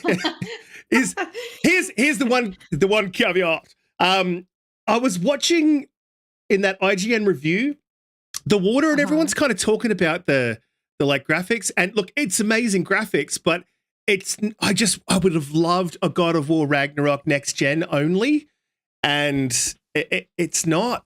You know, it looks a little bit better, but it's not a massive jump. I haven't played it yet, so I can't make the distinction. But just looking at it. I was saying last night, and I am a God of War stan. So if anyone like bags out God of War, I'm on them like flies on shit. But like I just, it's not that jump I was hoping for, Erica. It's a lot of the same, right? But that's not a bad thing because it is a beautiful game. 2018 was gorgeous. So if we are seeing more of the same, it's like, well, it's still pretty. It still looks awesome. Looks great. I'm sure when we're playing the game, especially with the graphic settings that we're going to be able to choose from with like 60 frames and the 1440p and all of that, we'll probably see it look prettier and like smoother and like look more beautiful, but it's yeah, that jump, I mean, that's hard to get these days in general, right? I mean, it's there's some games that make us feel that way, you know, like wow, this is, you know, graphics are still improving, but then there's a lot of times where we don't really have those jumps like we used to, you know. So to me, that's not the biggest deal. But yeah, I get where you're coming from. I mean, yeah, for being honest, yeah, it does look a lot like 2018. And that's where the jokes came from, you know, DLC jokes and things like that. Because when we first saw the game, it did look a lot like 2018. But that's not a bad thing. Yeah, it's definitely not a bad thing. It's not a bad thing. Yeah. No. And DLC, I mean, I think that was Jaffe that started that whole. And look, a lot of people are like, don't like Jaffe. I love the dude. I think he's an absolute champion. But he didn't say it it wasn't a bad thing. Exactly like you're saying. Like, if it looks the same, but it plays, and apparently it plays a little bit better. There's more depth to the combat with Atreus. There's more depth to the combat with your axe. You know, with the Blades of Chaos. Like, and there's grapple hook. They definitely stole that from Halo. More combat moves, like bigger skill trees, things like that. Yeah, it's gonna be awesome. Yeah, I think it's like they will nail it. And from all accounts, it looks like they have nailed it. Pete, I know that you do not have a PS5, and my question to you is this the game? Is this going to be the game that tips you over the edge to spend that 1,700? No, it doesn't cost that much. That Sheesh, I was about to say, wait a minute. I was about to say, damn. Oh, well, he's not far off. He's not far off with the price. You get from a scalper, I guess. I will say that you can't buy a disc version anymore without it in a combo with a game. So you could just get that one. Yeah, right. It won't be Riskit. I'm going to hold off until they make it smaller, until there's a new one out there that, you know, is cheaper. It's too much. What is it? $950 now, and then I have to pay for the game as well. I could trade in my PS4 and a couple of my no, hold on. That's Xbox with the game. One S's, and then my original Xbox One. Game. Yeah, Pete, hold on. Pete, you get the game. That's with the game. So it's $950 with the game. Yeah, without the game, it's $800. So yeah, it's still incredibly expensive. Incredibly expensive. To play one game, it's too much. I would have thought about it before the price increase. I have had a PS5. I just don't have it anymore. I could play it on the PS4, but then I'd have to go back to 30. I don't want to miss out on this game. It looks amazing, and I know that PS4 gonna be taking off. That thing gonna be loud. Taking off to space. I swear. But it's better than nothing, though. It's better than nothing. That's right. Yeah, that's exactly right. And with the gameplay is beautiful in God of War. I think it's some of the best gameplay in any game ever. I absolutely love it. But that story is just phenomenal. So I think I could probably do the 30 just to play that story. I want to know what's going on with Kratos, with Atreus. I want to see the progression of their story. I want to know what's going on with Freya. I want to learn about Thor. I just think that this game is going to be phenomenal. And, you know, I know you said that 93, you guessed 93, Riskit. I'm just saying that I did guess 94, so 93 is good. But it's not 94, mate. I wonder if I guessed the rating for it. Did we do that on the show? Did we do that on the podcast where you guessed the rating for it? I guessed on RDX. Okay. Yeah, that's why it doesn't count. I did say to Pete, he's like written it in a chat on a podcast. I'm like, nah. Yeah, that don't count. I put it up on Twitter for all to see. I'll just say. And look, I'm the same. I've been avoiding God of War. Like, whenever I see anything God of War related, I've just been avoiding it. I don't want to see anything. I did see one thing, and it was actually in the actual trailer to the game where Atreus shoots the bow and arrow up and towards the sun. I don't want to go anymore because I think that's a bit spoilerish because I know the lore. I know what that means. So I was unhappy about that. No spoilers. Yeah. I really don't want to give anything away. Yeah, and I was a little surprised by that one too because I even knew what that meant. Mm-hmm. Yeah, and I was a little bit peeved at IGN too, dude. They said some stuff. I was like, whoa! Like, I was like, dude, you didn't say spoilers at the beginning. I think it was Digital Foundry did their review, and at the very beginning it said spoilers, and I was like, nope. Yep. I heard didn't about watch. that. Yeah. I didn't watch anything. IGN, I didn't trust already because as soon as I looked Same. at their thing, they were showing stuff I didn't see in the trailer. I was like, no, thanks. You All I won't did get with me. IGN is fast forward it to the end to see what the score they gave it. and Exactly. they gave it 10 out of 10. Must. Yeah. I just looked at the article. I went to the article, scrolled down, saw the 10. I'm like, okay, I'm out. Right. I'm Satisfied. If you want a really good spoiler-free review, the one that one of the people on my writing team on Game on Oz, he did a fantastic review of it. So I shared it on my Twitter. Who was that doing? Did Game on Oz on your Twitter? Yeah, Game on Oz. Yeah. Nice plug. Nice. Love it. Game on Oz. Nice plug. Okay. I'll plug. put the link in the chat for you guys if you want. It's got no spoilers. There's a few pictures. It just talks about more of the gameplay. He doesn't really go into much of the story that much. So yeah. That's good. Yeah, Mhm. that's Yeah, the you reason want I that. haven't been watching much. Yeah, you want Some that, but spoilers. that's kind of another point, I think. Just by the way, Grey Mono did do a little bit of hunting down of the price for us. The bundle is $904.95 in Australia. It's actually not bad, like considering you get the game as well. Yeah, it's not terrible because the game typically the price for what the PS5 is now would be with the game if you bought them separately would be around about $920, nearly $9. Yeah, probably about $950 actually, depending on. Yeah, no, it would be. So yeah, I guess that's a pretty good deal. You're saving $50 in Australia. I know in America things are a little bit cheaper by price. Cutie, are you excited for God of War Ragnarok? What are your thoughts on what you've seen, heard? I know you've been talking to a couple of people who have been playing it, so please no spoilers. But what are your thoughts from what you've heard, seen? So I've actually had two people on my writing team actually played the game. They love it.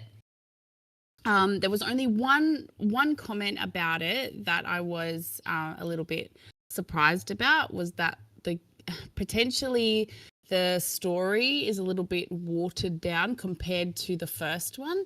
But I think any diehard fan of the story isn't going to worry about. They just want to know what the next thing is for them. So I'm very excited. I'm very excited to play God of War on my God of War machine because I literally have played nothing else on it. The only other thing was when I reviewed Multiverses when it first came out, I was only given a code for PS5, so I had to play it on PS5. So I did. Play Did you get it at launch? The console? No, I didn't. Oh, okay. No, I only got it. Oh, how long ago now?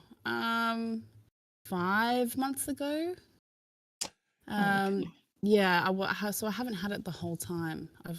I had my Xbox Series X on the second round of launches. So these devices are quite hard to get. Go ahead and pick up that Demon Souls.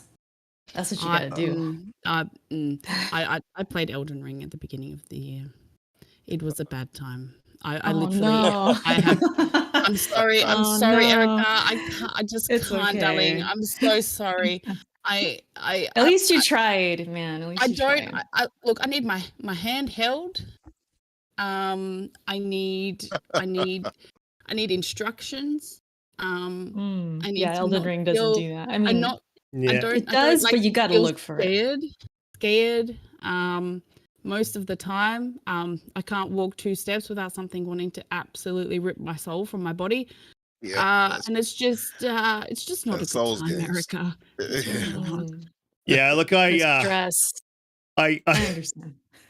I love the Elden Ring, but I didn't complete it. I put like nearly 250 hours or something into it. But I just for a story written by George R.R. Martin, I think he put that on the back of like a dinner napkin or something, because it was really light on what the hell, why I was doing this, why am I doing this, and where, and what's next? What is that? Did you need What a direction reason am I when your supposed to go? gameplay is that good? Like Spectacular that game. It's a great game. It's perfect. Story It's the was Souls- light. It's light not on the narrative. formula. Yeah, That's- Light on that's- narrative it's a as lot far of as it goes. formula. But yeah, my game of the year for right now. Without question. I think Umbra, in regards to game of the year, I believe the only game that would ever compete with it is God of War Ragnarok. No question. It's going to be So- those No two. question. So it's Yeah. it's going to be between those two, and Mhm. I'm really not sure. who's Without going to playing win. the No. game. Can you imagine if Starfield would have Yeah, oh, released this yeah. year with those two? Mhm. Oh, yeah, that would It would Man. it would lose. So, It probably would. so without playing the game, guys, I'll just go through you Love all it, and then we'll Erica. move to the next topic. But without playing God of War Ragnarok, but knowing we've all played God of War 2018 here, so knowing Yeah. kind of what we're in for with expanded combat, and you know maybe a story to nearly meet God of War 2018. Do you think that Elden Ring is your game of the year, or is it God of War Ragnarok for game of the year? Not what your game is, what you think will win. Doom Cutie? Elden Ring. Elden Ring? It is very popular. People really love that game, and I think there are more people that love that game than Mhm. they are than people that don't. So Erica? Yeah, I'm with you on the popularity thing. This has been a topic of discussion like on my streams, and I've been tweeting about it, and it's funny because now that God of War the reviews and the scores are out, I've been hearing a lot of Elden Ring does not have a story, so it's not gonna win. Like that's what I've been been told by some people. okay. And because that's so important, you know, when it comes to God of War, people look to that story, and I understand that. Like I get that. It's definitely going to be those two. I'll be shocked if they don't win. One of them doesn't win. I'm going to go with Elden Ring just because of the how much it took over the year with the popularity. It is cross across different consoles. It's multi-plat. Not that that matters, but you know, it just was so huge. And a bunch of new people came onto the Souls games because of it. It's just such a phenomenon, you know. God of War, I already know what I'm kind of gonna get. You like you said, as far as like quality, combat, I loved 2018. So if I had money on Elden Ring, I would be worried because I feel like God of War is gonna hit, like it's gonna be so good. But I am still going with Elden Ring. That's kind of like what I would put money on, I guess. But I would be worried. I would definitely be worried. It'll be because God of close. War, it's going to be close. Yeah, it's going to be really close. So Pete? we'll see. What are your thoughts? Yeah, I agree, Erica. I'm invested so heavily in Elden Ring. I'll be personally hurt, if it doesn't win Game of the Year. That game just caused a stir among the whole gaming. Yes. You know, just everyone was talking about it for literally months on end. I know we just recently got some sales figures for Elden Ring, and they're just through the roof. And not only that, From's going to be publishing their own games now. I mean, that game it's special. It's when gaming's at its best. It brought everybody together. A phenomenal game like Horizon Forbidden West was just forgotten about because that game just captured and engrossed everybody. Yeah, I'll be personally hurt if Elden Ring doesn't win. Your Daddy Quezza says we're going to sleep on Peppa Pig like it didn't reimagine console gaming. Umbra, I'll go to you. What do you think? You think it's going to be Elden Ring for you, or you think it's or for Game of the Year, or do you think it's going to be God of War Ragnarok? Watch your tone, boy. Of Hey. course, Elden Ring. Of course. It's like, yeah, listen, you all said exactly what I was going to say. It not only did it take over like gaming, as far as being talked about for months on end, it was everywhere. TikTok was full of cuts of people doing crazy stunts or putting crazy builds together for Elden Ring and stuff like that, and pulling off things we didn't even know you could do. The game is a cultural phenomenon more than anything else, and I think that's why, outside of it being such a great game, that it should win. Honestly, I don't think as great as God of War I think is going to be, and I figured it would get score high. You look at the pedigree of these studios. Obviously, Sony Santa Monica is a great studio. We knew that we would get something good. That's not the question. The question is what has that long staying power, and what actually impacted the year so much. And even if you look at the state of gaming, what has impacted gaming as far as how other publishers and developers focus their gameplay styles. And you can look no further than the Souls types games for that direction. And Elden Ring is one of them. Look at how other games now are trying to emulate that and put that into the games. Look at the Lies of P. Look at the Mysia. Look, you know what I mean? So many other games out there that are now Souls-like games because of the We've had it popularity. before as well, Umbra. Lords of the Mhm. Fallen, definitely a copy. Lords of from the Fallen. Yeah. Absolutely. Also, Part 2 of Ashen. that coming out next year, by the way. You know, a smaller Yeah. title, but definitely heavily influenced by Dark Souls. From Yeah. the AAA to the Mhm. double A. It is There's so many. It's influenced so many different genres and well, not genres, but types of games. So I think Elden Ring was just that pinnacle from Software. Honestly, sales. I like just you want to pointed go out, back Pete. to what Erica typed in the chat. She believes what Bloodborne and Dark Souls 3 are both better than Elden Ring. That's a I've seen some surprising people take. say that. I do. I've seen some people Yeah. say that. It's, Yeah, I've And seen I mean, some why? say that. Elden Ring's awesome. Elden Ring, of course, it's a great Do you game, think open it world, outstayed its and all welcome? that. Like it went too long? Some of the bosses did, you know, they repeat bosses and things like that. But it's awesome as far as like exploring and all that. Yes, I had an awesome time. But those other two, I went back and played them this year, and they just hit me different, man. It's something about them. It's like the bosses, the music, just the You know, more I feel you on linear. that. Sullivan, I'm scared to play that game to face off Pontiff again. He for a magic user. Pontiff, yeah, he gives you that work. He I definitely feel you on does, that. yeah. I feel you on that, Erica. But then I look at the world building for Elden Ring, and I Yeah, look I at mean, you should it's see some of the good. images I've taken. I think It's I've good, become one of these yeah. paparazzi types. So I've taken all these images and these games now, and that game It's is an just awesome game, gorgeous. yeah. It's like It it's one of those is. things where you look at it like, man, I wish they used like Unreal Engine or something, but it's Oh, still yeah. beautiful. It's It's beautiful still in its beautiful. own way. I know Mhm. when it first came out, people were like, "Gosh, this still looks the same. It looks ugly. Yeah, It's this and that." And I'm like, exactly. I'm looking at it. I'm looking at these vistas and like these beautiful colors. I'm like, it's got its own beautiful touch. It It's just does. it's Yep, the art style, you It's know. very, It's gorgeous. agree. very watercolory. Look, I was one of those people who said it was a little bit, but I kind of turned around. It is beautiful in its own way. It has its own little flavor. But I will say this: someone said it hit its pinnacle. I can't remember if it was Pete or Umbra. I definitely don't think that From's hit their pinnacle with Elden Ring. I think there's definitely room for them to go up in story. And I don't think they should make anything bigger than Elden Ring. That's just way too big. But I think that there's definitely room for them to improve in a few areas. I don't think that game was perfection. It was close, but it just wasn't. It wasn't quite there. I don't. So you want more of like a story, I I, guess. I You want a little bit of more- a story, and for a game that large and that open world, they needed. I don't want someone to hold my hand, but I just want a quest log I can check to see what I've done.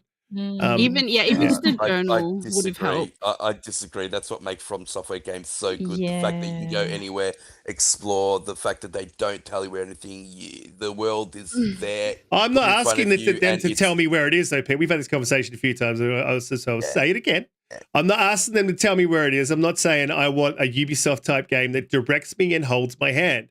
I want to know what I've done because I'm 41. Oh, like I'm to The log whole- what you did. The whole Yeah. point of a From Software game, and when he first made the games and Dark Souls, it's for the whole community to get together, and that's why you can write messages on the ground, and you're meant Help to each go other. and you're that meant works to in a go into linear Reddit, game. and That works in you're a meant to. that works in a linear game where you're mostly heading towards one objective.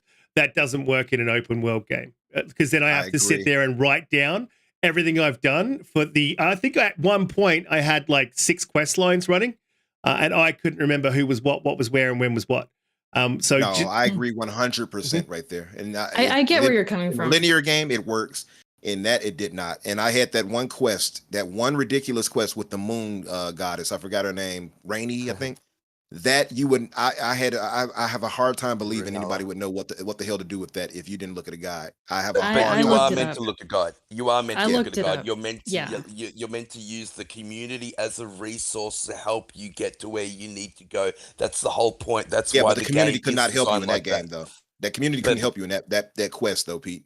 Nobody could It was convince me there. otherwise. yeah. I Like mean, nobody there could were convince me videos. What are you otherwise that talking if about? you There was many quest logs that told you exactly. No, what you I'm needed talking to do about if you next. look, if you actually play that and you get to that quest, there is nothing in that world from messages or whatever it is. And I have trust. I got like 300 hours in that game, 100,000 score, all that. There is nothing in that game that shows you what to do for that rainy quest. You have to look at a guide for that, in my honest opinion. But that's what I mean. That's what I mean. Like that's purposeful. He's designed the game like that. Like there are so many games that hold your hand. He wants you to go use the community as a resource. Yeah, but I don't want to step out of a game to talk about it. I don't want to step out of a game that I'm playing that's got me immersed in the game. I'm in the game, playing the game, immersed in the game. Whoop! Got no idea what to do here. Let me just jump on the internet for like 10 minutes and surf the internet. Oh, now I know what to do. Back to the game. I don't want to do that. I get where you're guys coming are missing from. the point. You guys are missing the point. No. It's I get where designed like you're that on coming purpose. from. I get it too. That is a They're just problem wrong. people have. And I don't know if you guys knew this, but the I forget if it's like 30 days or 60 days. YouTube, they set a record with videos on Elden Ring. Mm-hmm. How many videos were being consumed? How many videos were being made? Because it is a community-driven experience. It's like how to do this, where to find that, what to do with this NPC, and it's so big in that way. And with Elden Ring being it's a lot of the reason that brought the whole community together as well, Erica. Right. They did it perfectly. Yeah, exactly. So that's why it was even bigger, you know. So, but I do understand, like some people just want to be on the game. They're not trying to go on YouTube and kind of get unimmersed, I guess, and step away. But yeah, I think if you could learn to just accept that and kind of get involved with that, especially if you're a content creator, you can kind of even make your own videos as well. That's what I did, you know. So it adds to it, you know. It adds this is my only problem with that, and I do agree with what you're saying. And Pete, I know what you're trying to say. The problem with that and that specific quest is, and the light narrative that game has, you have no idea of what's really going on. When you go to look that up, you still don't really know what the hell is going on. You know what I mean? You have to be led. You have to be led. Okay, now take this to the temple over here. I'm like, what? How would I have known that? You know what I mean? That makes no sense. And why? Meant to have known it. So for me, that goes to community as a resource. Like, I get it, but that goes into game design. So if the game design is that poor on that specific instance, and trust me, I love the game. I think it's a game of the year. I know you do. But when it's that poor, where I have to look and I still don't understand why I did such an action, that is poor design for me. I can't. I need you to. I need to understand why I'm doing something, and it has to be something in that world that shows me why I'm leading to that next thing. That game does not do that. You have to go underground at a point. It's like, what? How would I have known to go underground? How would I have known to go talk to that doll? You know what I mean? 3 times. How would I have known that? You see what I'm trying to say? And that's where they fail. I understand exactly what you're trying to say. I really do. But I think that. Oh, I think Pete's dropped out, which is a good thing, because I was going to say, and then I'll move on from Souls, because Pete's a massive Elden Ring apologist. Like, in his view, that game is absolute perfection, and it did nothing wrong, and it couldn't be improved in any way. My view Can is... I just say one more thing? Can I just say one more thing? Absolutely. Just my guess about this whole thing with us not knowing what the hell's going on in these games. I think honestly, it's Miyazaki's just madness. Him just doing some weird things in there, just that make no sense. But it's for us to kind of theorize, right, and kind of figure it out and guess what it is and make it our own. I guess that's my guess, anyways. Yeah, look, I just don't want to be taken out of the game. I want a reason to be doing. Yeah. It's kind of why I stopped playing, because I got pretty close to the end, and I'm like, I don't even know why I'm doing this, man. Like, what's happening? I'm like 200 reason. Yeah, I'm 200 and something hours in, and I don't know what's going on. Like I'm like, you know what? I'm not going to play this if I don't know what's going on. I'm kind of just going to take a break from it. I took a break and I haven't gone back. There's room for improvement. If they added that story in, then absolutely, it doesn't even need to be a quest line. You can lead a player with a story or give them options with story. You don't have to have a quest log.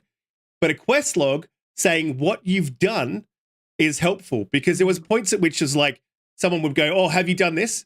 And I'm like, I think so. You could forget. Yeah, I think I've done that. It happened to me too. Yeah. It happened to me too. And so that's some high praise, by the way. Boba just said, he said, Elden Ring is The Witcher, basically like The Witcher 3 in that it's in that echelon. And I can agree to that. And I love Witcher 3. I think it's a masterpiece. So I think it's near it. But the only issue I have with it is its narrative. Yeah, Witcher is one of the greatest games ever made, no question. But the narrative for Elden Ring is one of the things I would definitely say holds it back. If that was stronger and it gave stronger direction in gameplay design, I Mhm. think those two things might hurt it compared to God of War. So I'm interested in seeing how good God of War is going to Yeah. be in those in I, that I regard. agree with that, Umbra. I think the Yeah. narrative could have been better, and I think I actually got really excited when they brought on Judge R.R. Martin. I thought that Mhm. it would be better than Dark Souls. I got more of the same. I don't know. I can't see any inspiration from George R.R. Martin in that narrative. I Me don't either. even really understand the narrative. I agree. What did he add? yeah. I wonder, like, what, a titty or two? I don't know. What did he add to it? That I don't, just took it made no away sense. anything from the game for me. That game Yeah. was something truly special. I Um, didn't get it. I didn't know what he added either. It's like somebody said, "Who does it? Riskit that he wrote it on the back of napkin or it, did a something?" napkin, yeah. Yeah. He really, really did. Look, Mhm. I don't want to spend too much more time on Elden Ring, but I definitely did want to talk about Elden Ring a little bit, having Erica here, It's who going to is be a good battle. It's going to Souls be a queen. good battle. Mhm. We Oh, could yeah. agree on that for God of a game of the year. I almost said God of War. Oops. But yeah, it's going to be a good battle, right? Do you So think it'll be any can't wait. bias involved where people will be leaning Oh, towards God Oh of War? man. And will God of War actually make it for the Game of the Year awards? Like, will Well, it come it out will. in time? Here's It the will. thing. They'll find a way. Here's the thing. They keep saying that there's going to be bias towards Elden Ring because Jeff Keighley and his connection Showed with it. like Miyazaki and yeah. yeah, so it's there. They say there's bias on both sides, so I guess That's we'll a good see point. who wins. Mhm. That's a at good the end of point. the Gamer by day. Hey. Choice brought out a really good point earlier. He wrote down that Red Dead Redemption 2 lost the God of War, and he thinks Mhm. history might repeat where Elden Ring will also lose out the God of War. So And that I think is a really that's good interesting. It Pete, could happen. you know It that could pissed happen. me off, by the way. I thought they cheated RDR2 personally. That's another game of the generation for me. Of I each mean, they're gen. very subjective, aren't they, Umbra? I mean, Yeah. They they're are. both phenomenal, Definitely. phenomenal Both good. games, and you could have Yep. gone either way. True. That's Mhm. the only reason I didn't raise a stink about it. It pissed me off because I think you don't come across a game like Red Dead Redemption 2. You will come across a God of War in a way. You won't come across a Red Dead Redemption 2. So that I Mm. thought, just story-wise, I thought it was stronger. I thought it engrossed you into that world more. I just thought it was one of the most well-made cinematic experiences ever. I Yeah. still hold that true. Well, see, again, that's another one that I kind of got bored of and put down. So, like, it's, contrast. It's very subjective, and Game of the Year doesn't mean that one game is really better than another. I think it just means that those particular judges, it was catered to their particular taste, or for whatever. There is political stuff in votes. It's political. It's subjective. Yeah, and there's it is. in Oscars they have Yeah. political motivations. In all these things, there's things in the background that obviously affect the way the vote goes. It doesn't matter. What really matters is we got two really good games this year in God of War and in Elden Ring. I'm going to move on to the next topic, but guys, before I do, please hit that like button, subscribe if you're new. You guys who are old hats, thank you very much for coming to the show every week, listening to us. Look, couple of conjoined topics here. I'm just going to read you one of the tweets that I did working out on. So PSVR 2 prices are in, and in Australia, they are absolutely humongous. It is ridiculous. The price of entry to play one PSVR game, and I've seen a few takes on this, so I'm going to be pretty fair on this one. But here's what I worked out. So for PS5, it's $799.95. PSVR 2 is $879. It's more expensive than the console. Horizon Call of the Mountain will be around about 100, give or take. Could possibly be 80. But the rough working out is for the price of entry in Australia to play a game on PSVR, it's $1,778.95. That is just out of control. And I've seen a lot of people saying it's DOA, dead on arrival. In the States, it costs $550, which is, again, $50 higher price than the actual PS5 itself. The PSVR 1 launched at $400 back in 2016, and that was high enough as it is. It really needs... So, Riskit, I think we have to say goodbye to Erica, unfortunately. So, you want to do our outros, brother? I put it in the little chat thing. Oh, yeah, absolutely. Just give me 2 seconds, Yeah. Erica, and I will outro. I just want to get your thoughts on the price of PSVR 2, and then we can definitely let you go. Yeah, so look, it's pretty high. It does have a bit of a DOA feel to it. I don't think it's going to take off in the way that it would have if they had got the cost on the actual the hardware itself. Coupled with the fact that there's not a lot of games coming out with it. It's craziness. Erica, what are your thoughts on PSVR 2? And then I'll give you a bit of an outro and we'll let you get on. Oh, thanks. Yeah, baby's got to eat. I got to get going soon. But the price it is high. I did see it. I was like, wow. I'm not really into VR like that. I haven't really played it, but that is a tough price. However, I did see on the timeline on Twitter, people were adding up the price of the first one, coupled with the controllers and other things. I guess you need to play on VR in the first one, and it was almost the same price. So correct me if I'm wrong on that, but I did see that going around, and I was like, okay, so I guess it's not as bad as people think in a way. Like, it's kind of in the price range people assumed it was going to be. So it doesn't seem so doom and gloom, I guess, is what I'm saying. Yeah, like it's high, but it makes sense, I don't think it's your average consumer. Someone said that, like, hey, tell me another 4K screen that tracks your eyes and comes with DualSense controllers that you can find for under $1,000. I guess that's a fair comparison. Yeah. But Compared again, to the PC and other things, yeah. Exactly, when you look at PC systems. as well. But again, I think it very much makes it a hugely gated bit of hardware to get into. For a lot of people, it's not going to be an accessible thing. For myself, it's a little bit too high, so I'm going to have to wait. But Erica, I wanted to say thank you very much. We appreciate your time. You've been absolutely amazing. Your takes are fantastic. Thank you. Love the discussion about Elden Ring. I know you're a passionate Souls player. And guys, if you haven't checked out Erica Cuts for the Wins channel, head over there. She does play a lot of Souls, and it is a great channel. I have linked all that in the description down below. So if you need to find Erica or at any of her socials, head down there and click on that. Erica, thank you so much for coming on. What will you be playing? How's your week looking? And just let the people know where they can find you. Thanks for having me, dude. These 2 hours flew by. Like, I was thinking, like, oh, we're gonna. It goes fast. It goes really fast. So I had fun. Yep. You guys are awesome. I like what you guys are doing here. As far as like your chemistry, I feel like you guys have really good chemistry. I'm a host on my podcast, which is actually live tomorrow. So I'll be doing that. It's called The Backlog. I have a 2-person podcast, and so I know what it's like to host and have that chemistry. And I feel like you guys got that. So it's pretty awesome to be a guest here. But yeah, I like you said, I do play a lot of Souls games, but I play a lot of different things. Obviously, God of War. I stream on Twitch. You could just look me up, Eric Cuts for the Win on Twitch, YouTube, Twitter. I also do TikTok. If you're interested in TikTok, I do that. That name you will find me anywhere by that name, Eric Cuts for the Win. So yeah, thanks for having me again, and I'm glad I got to bring a little bit more, I guess, balance. I actually saw the chat earlier. They were asking if I'm a pony. I saw that. Oh, that's just so funny. Pony. Yeah, I mean, it's funny. So I kind of leaned into that a little bit. I like to do that because I play on everything. So it's funny to kind of hop around different communities and get accused of things like that, because I do. I've been accused. Just side note.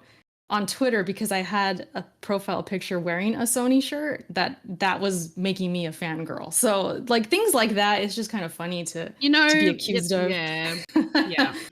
Yeah. Don't let it get you down. No, Yeah, well, no. thank you for coming on and fun with joining it. with us. Yeah, We appreciate it. Yeah. Sorry, I'm making my outro long, but thank No, you you're good. guys. And I will, catch you guys later. I'm out. Absolutely. Thank you. Thanks, Yeah. Erica. You're See you later. amazing. Bye. Thank you. Wow, so when we were PSVR 2, she's absolutely fantastic, guys. Before I do go on with PSVR 2, which jump to the panel, head down below. I do have her links in the description, and also Udani Quezada. Thank you very much for linking that in the chat. I will get her Twitch link down in the description because I didn't have that. I had Instagram. I didn't even know she did TikTok. Old people don't know what TikTok is. Look, but moving on, PSVR 2. I personally, and one thing that kind of bothered me is like, oh, it's fake outrage. You were never gonna get it. Yeah, I was excited about it. I want to play VR. I never have, and I want to. And I had the PS5, so I'm like, oh, cool. I'd be able to do that with some pretty cool tech.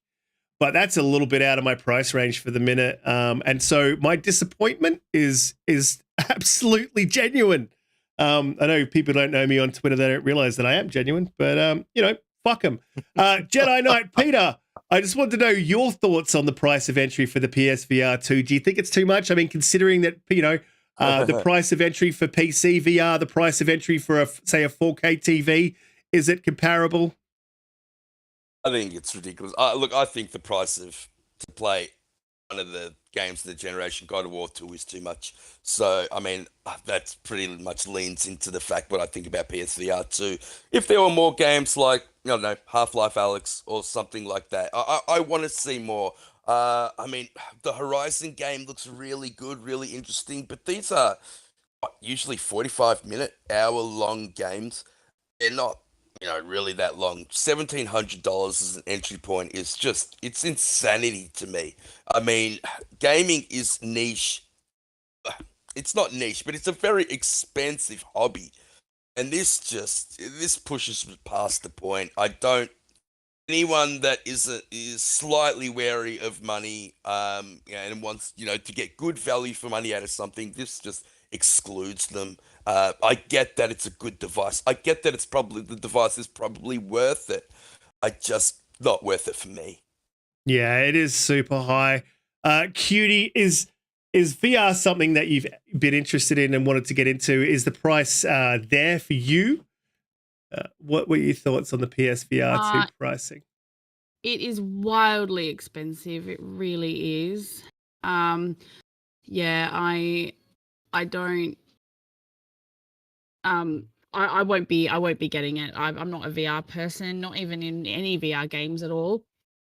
And it's simply because I get motion sickness. I get such bad motion sickness from VR, and that actually makes me a little bit worried because Erica said before that she got motion sickness from Call of Duty. So yeah, no, it's not up my alley. It's overpriced. I don't like it. It does have something in there to limit the eye tracking. I can't limit motion sickness though, Cutie. I don't know if you know. Yeah, I have tried it, and still, yeah. No. The PSVR 2 has a new feature. Okay. Yeah. So what they do is what typically happens in VR headsets previously, if you guys in the chat don't know as well, is that it doesn't track your eye movements, and so won't focus like your eyes focus on objects in the environment. In your real environment, your everyday life, you'll typically focus on something and everything else will go into your peripherals.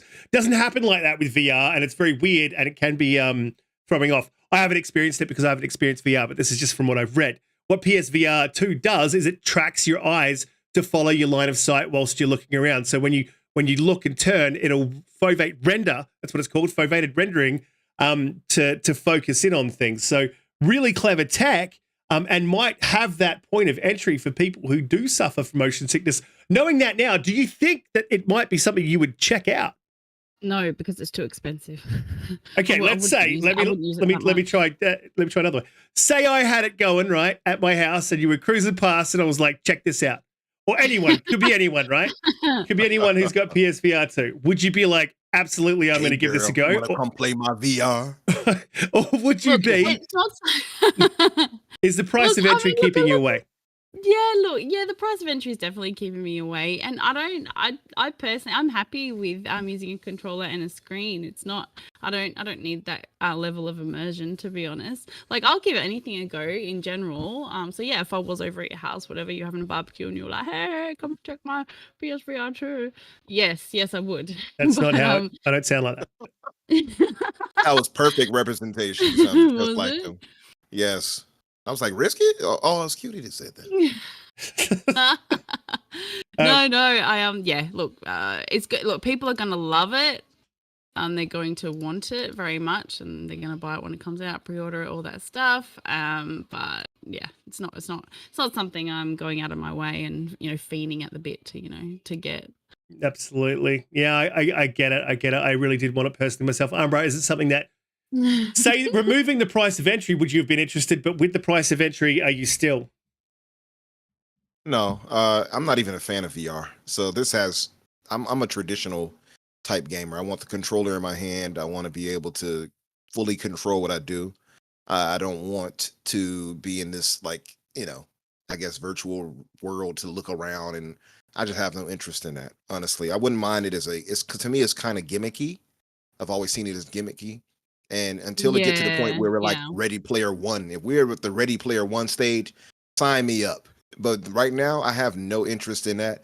So even outside of the crazy price tag for it, it's $600. It's more than a PS5. You know, and it's even more ridiculous overseas where you guys are at and such like that. It's like, come on, I can't justify that. It's really for enthusiasts. But you know, I already know, seeing how some people have replied online, some of our hooved kin, they will find a way to try to go ahead and get it just because they have to support Sony. We have to get it. You mean the Hooven clan?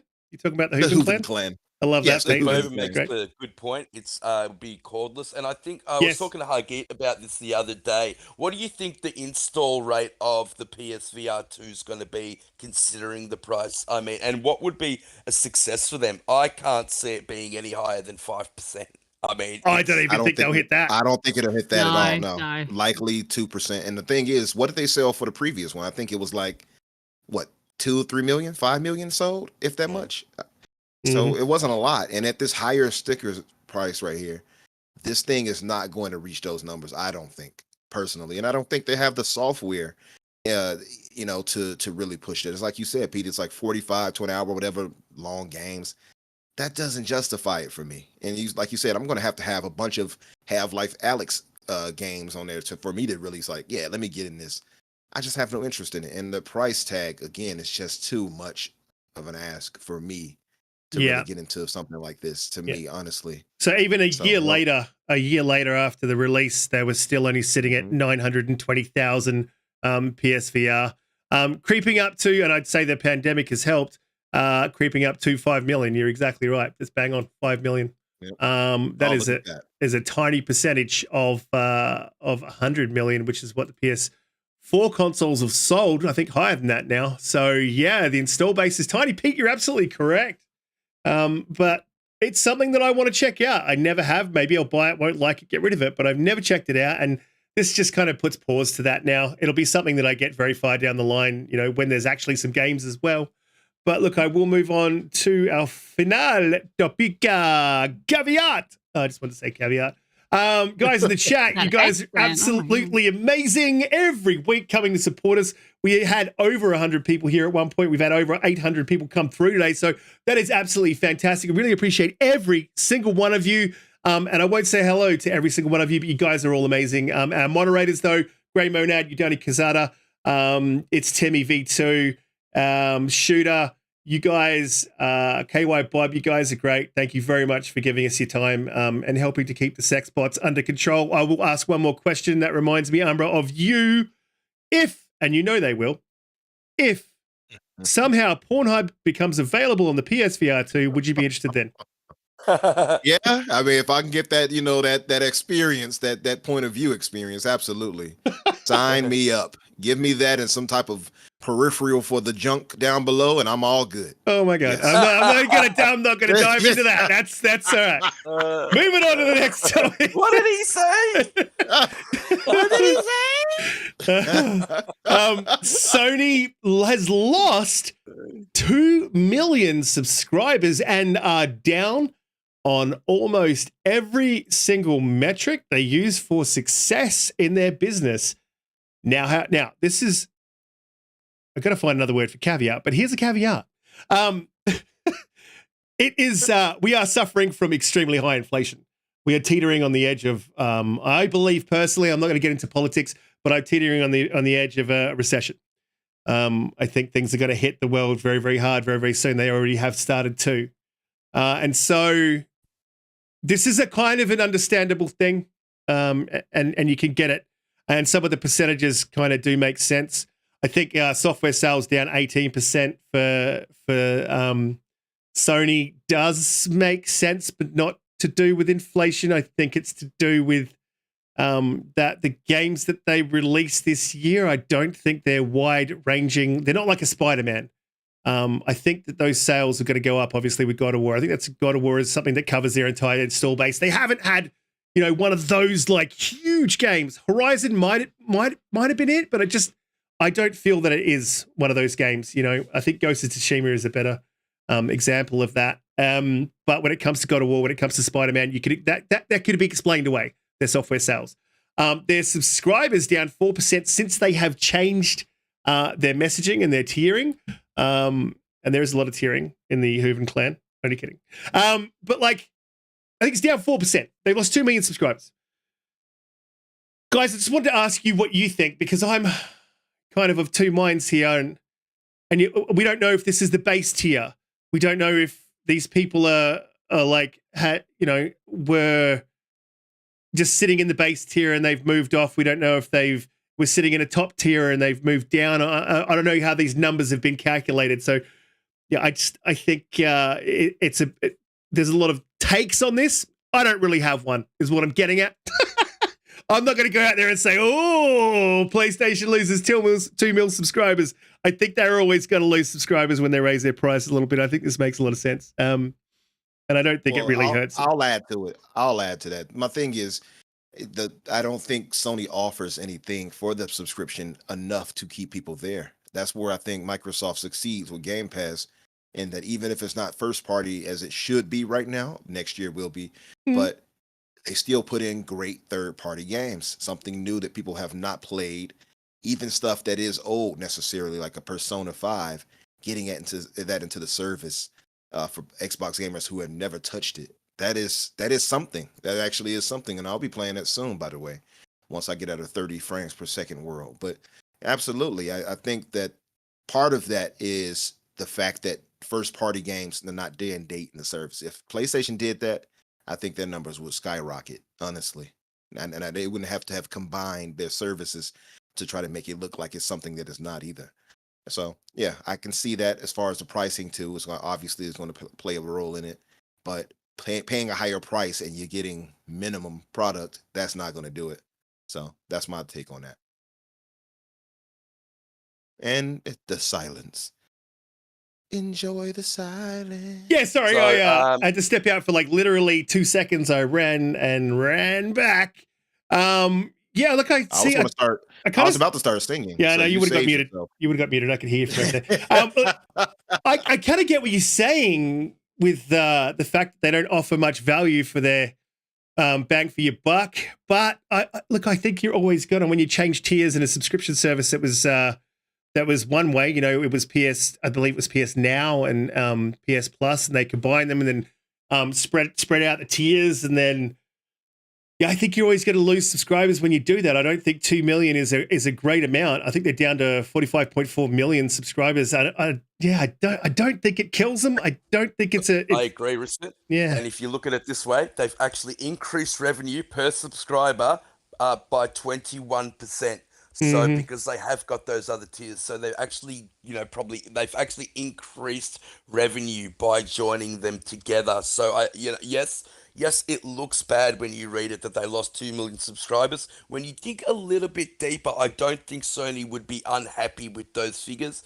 And I think the figure still of 45.4 million people that are subscribed is still an excellent figure. It's fantastic. It's more than Game Pass. I just want to point that out, guys, by quite a substantial amount. So almost double. Yeah, they're doing. Wait a minute. What's what's bigger than Game Pass again? Number of subscribers is 45.4 million people that still subscribe to PlayStation Plus. Okay. Yeah.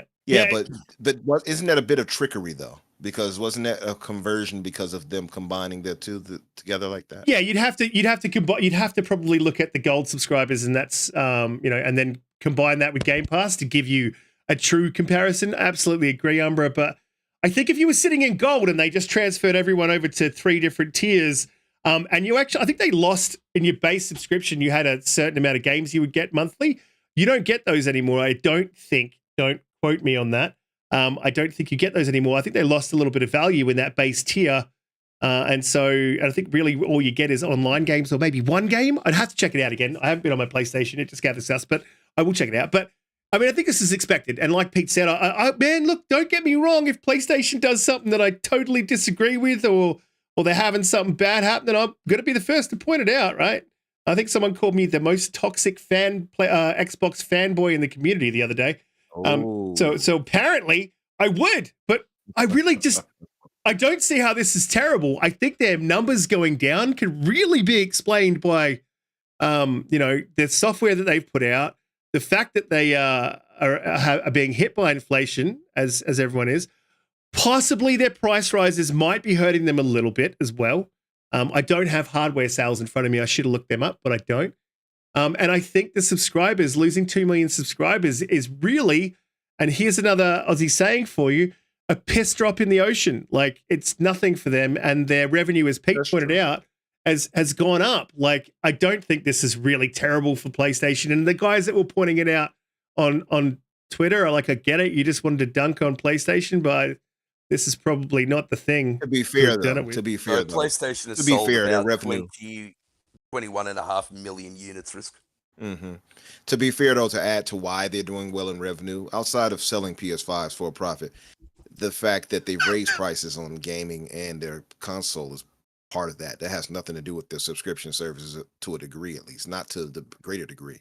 So them losing it, you're right. It's a drop in the ocean. But what if that continues on and it now forms a lake? You know what I mean? It forms that, it's gonna. I think the longer they go without having first party day and date, the worse those numbers are going to start being. Yeah, I could see that. Makes a great point I just as well. saw that, Nintendo didn't lose any subs and Xbox grew. So, yeah, another fantastic point. Yeah, I was actually going to say that. That's why I had it highlighted on screen. Yeah, and I could see what you're saying, Umbra, and I completely agree with that. But I think that's the judgment to make in the future when we see, that lake start to form out of a puddle. And exactly like Hagit said, Nintendo and Xbox grew. So there's definitely a little bit of what you're saying, Umbra, or a fair bit of what you're saying in there is that they're not getting the value. I'd say a lot of these hardcores really don't subscribe because they've probably played all those older games. So I think there's a little bit of a mixed bag of a lot of things going on with this, and I don't think any one thing can be pointed to. But I think it's something to watch because I think, if we look a year down the line, we're going to see like the trend. At the moment, I don't think you can call this a trend. But I think we could look down the line and see. Cutie, what do you think about PlayStation? I suppose I should just be toxic, right? Because I'm the most toxic fan. PlayStation shit the bed. Like, it's terrible. You should burn your PlayStation in the street. No. What do you think about the numbers all being down? Do you think it's anything for PlayStation to be concerned about? Do you think it's a trend that we're going to see in the future? Or no? No. I think you're right. It's inflation. These things happen. Everyone is working at some sort of loss or these days. So I wouldn't go ahead and say, poor us, and potentially this is something that they're presenting due to the ABK deal. So and at the end of the day, like, I don't know why they're looking at what was it? So is it software sales? Is that what you said? Software sales. Yeah, software sales subscribers to PS Plus, like they're at the end of the day that they don't make money from they make their money from the consoles. So from the software, you mean? Not from the Yeah, sorry, from the software, sorry. And like I said, everyone's down. So yeah. Boo-hoo. Absolutely. But I will say to Hagit's thing is that they don't lost any subs. I believe Xbox's revenue from services, which would be from Game Pass, was down 4%. Sorry, I was just reading something at the same time. It was down 4%. So I mean, it's interesting to see the subscribers go up and their revenue go down. PS Plus subscribers have gone down, but their revenue is going up. And I think that makes it also a very good case for Game Pass's price to increase in the next few months to a year. Anyway, that's the show. It's been absolutely amazing. Error cuts for the week. Damn it, she's gone. Doom Cutie, another absolute fire show. Your takes are amazing. Appreciate you coming every week and gracing us with your presence. Please let us know before you go to our lovely Cutie. Yep. Boba asked a good question. What? So he said aside from the God of War launch, what positive news has PlayStation had for a considerable amount of time? Well, they raised the price of the console. That was positive. If you look at it from like they raised the number of it, so the number actually went up positively. It didn't go down into the negative, right? No, we mean news. Like what news? That wasn't received well. That was definitely not well received. I can't think of any. I PlayStation have just been absolute dicks this generation, like for the most part. I would agree with that. I mean, maybe that's me just being the most toxic Xbox fanboy on Twitter. Well, I'm on YouTube now. But yeah, who knows? Anyway, let's get out of here, Boba. Absolutely great point. Doom Cutie, let us know where we can find you, what you'll be playing for the next week, and how life's gonna look for you in, over the next couple of months, years. What are your goals, ambitions? No, I'm kidding. Just tell us what you're playing, and we'll get out of here. This week, Yeah. this week, Riskit. I'm hoping we get a chance to actually win some games in Fortnite. That'd be amazing. I'm still going to be digging deep into the Forza content. It's been so much fun. I'll be streaming that this week while I raise money for Movember, because that has started. Yeah, we're all Goa is actually halfway to its staff stream goal. So so you'll be able to see all of us. We're thinking Fall Guys. We're thinking we're going to play Fall Guys maybe. So yeah, check that out. I'm always on the Twitter, and I'm always hanging out with these guys in parties. Community game night this weekend. So yeah, it's going to be a good week. And as always, I'm so happy to be here. Love being part of this. Love you guys. Love you all. Love your channel.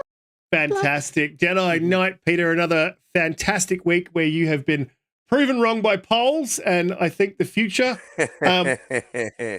We shall see. So let us know what you'll be playing, what you'll be up to, what are you looking forward to, so on and so forth. Not ready to get off the COD Express just quite yet. Chat, I promise I will get back to Plague Tale. I will. I won't let you down. You guys are amazing. Had so much fun reading all your takes today. Just love all you guys. How good was Erica? She's amazing. Brand new mum, killing it in gaming. She's an Elden Ring fan. Yeah, I mean she's my kind of girl. She was amazing. Thanks, guys. Thanks, Umbra. Thanks, Riskit. Another great show. Doomy, amazing as always. Just so much fun today. Absolutely. I had an absolutely great time. And I do. Erica is like a Souls queen. I meant that when I typed it on Twitter. She kicks some serious ass in Souls. So I could not even hope to be as good as her. But yeah, moving on. Umbra, another fantastic show. Thank you for coming this week and letting us be graced with all your fantastic takes. I love the fact that you agreed with me all show. Pete suck. Let us know where we can find you, what you'll be up to this week, where you play. Are you looking to get COD? Get COD, damn it! Well, first, I think the first things first, God of War. So we need to settle that that $10 surcharge, get that out of the way so I can go ahead and reserve that and get that armor for Kratos. Yeah. The game that you cheated on. I know the one, yeah. The cheat match. I know, yeah. What is he talking about? Pete, can you tell me? I don't understand. I don't get it. Why is he saying these things? This is ridiculous. I don't understand it, Coach. Somebody help me. Never again. Please don't. Please. Cutie, what's the problem? I'm out. See ya. But no, seriously, I'm really looking forward to playing God of War next week. And Sappho had said he want to hear our takes on it, so I plan on beating it by the time we talk next week anyway, so I'll probably have it done. Yeah, there's about 25 hours. 25 Yeah, well, hours. that's the main campaign, right? I think it's so it's meaty if that's just the main campaign and you have the side quest that'll bring it up to 40. That's good. That's solid. So I'm hoping to have it done by next week. If not, before the show at least, I'll have a lot of it done, so I'll give impressions at the very least. I'm getting back on Gotham, and I will eventually get COD, so don't worry too much, guys. Eventually, I know you guys want to have my greatness there with you, so I get it. I want to thank you. You're going to be capping it, so I wouldn't talk too much. Now I'm probably going to suck, and you all have to carry me, but I'll be there. But I want to thank Erica too. I know she's not here with us right now, but she was great. I agree with Pete. And my co-host, you and host Risk, you guys are great. I appreciate you guys, honestly. In the chat, most of all, the people who support us. Right now, we're almost at 1,000 already. Like, that's crazy to me. Like, I wouldn't have imagined we've grown the way we have so far, so fast. So you do have me on the show, mate. I also wanted to. Yeah, that's true, Pete. That is true. I have pre-ordered God of War, but because I do live rurally and there's not exactly like a EB Games around the corner, I probably won't receive God of War in the mail. Wait, you bought it physically? Why didn't you get it digital? Well, because I like digital. You like digital? No, sorry, I like physical. Oh, okay, I was about to say. So what's the problem? Yeah. No, Yeah, yeah. yeah. So I'm gonna have Physical. to wait, guys. I'm She sorry. wants to get I'm physical. I'm muting him now. Yeah, Okay. please do. Absolutely fantastic show. You guys in the chat are absolute champions. I have a great time every time Oh I do God, the show. Proof That- just get played Fortnite. That is He why absolutely sucks. Look at this. Oh, look at him. this is the lobby, dude. Guys, let me get out of here. I have a great time every week doing the show. I really do. I enjoy doing this. This is why I do it. I love it. When I don't love it, I'll stop doing it. But for the moment, you guys in the chat are absolute champions and you make it worth it. As does my fantastic panel members. And the host is an absolute champion. I just wanted to say that. I don't know if anyone said that yet. Special show next week, 50th episode, big 50th one. Please episode. join us.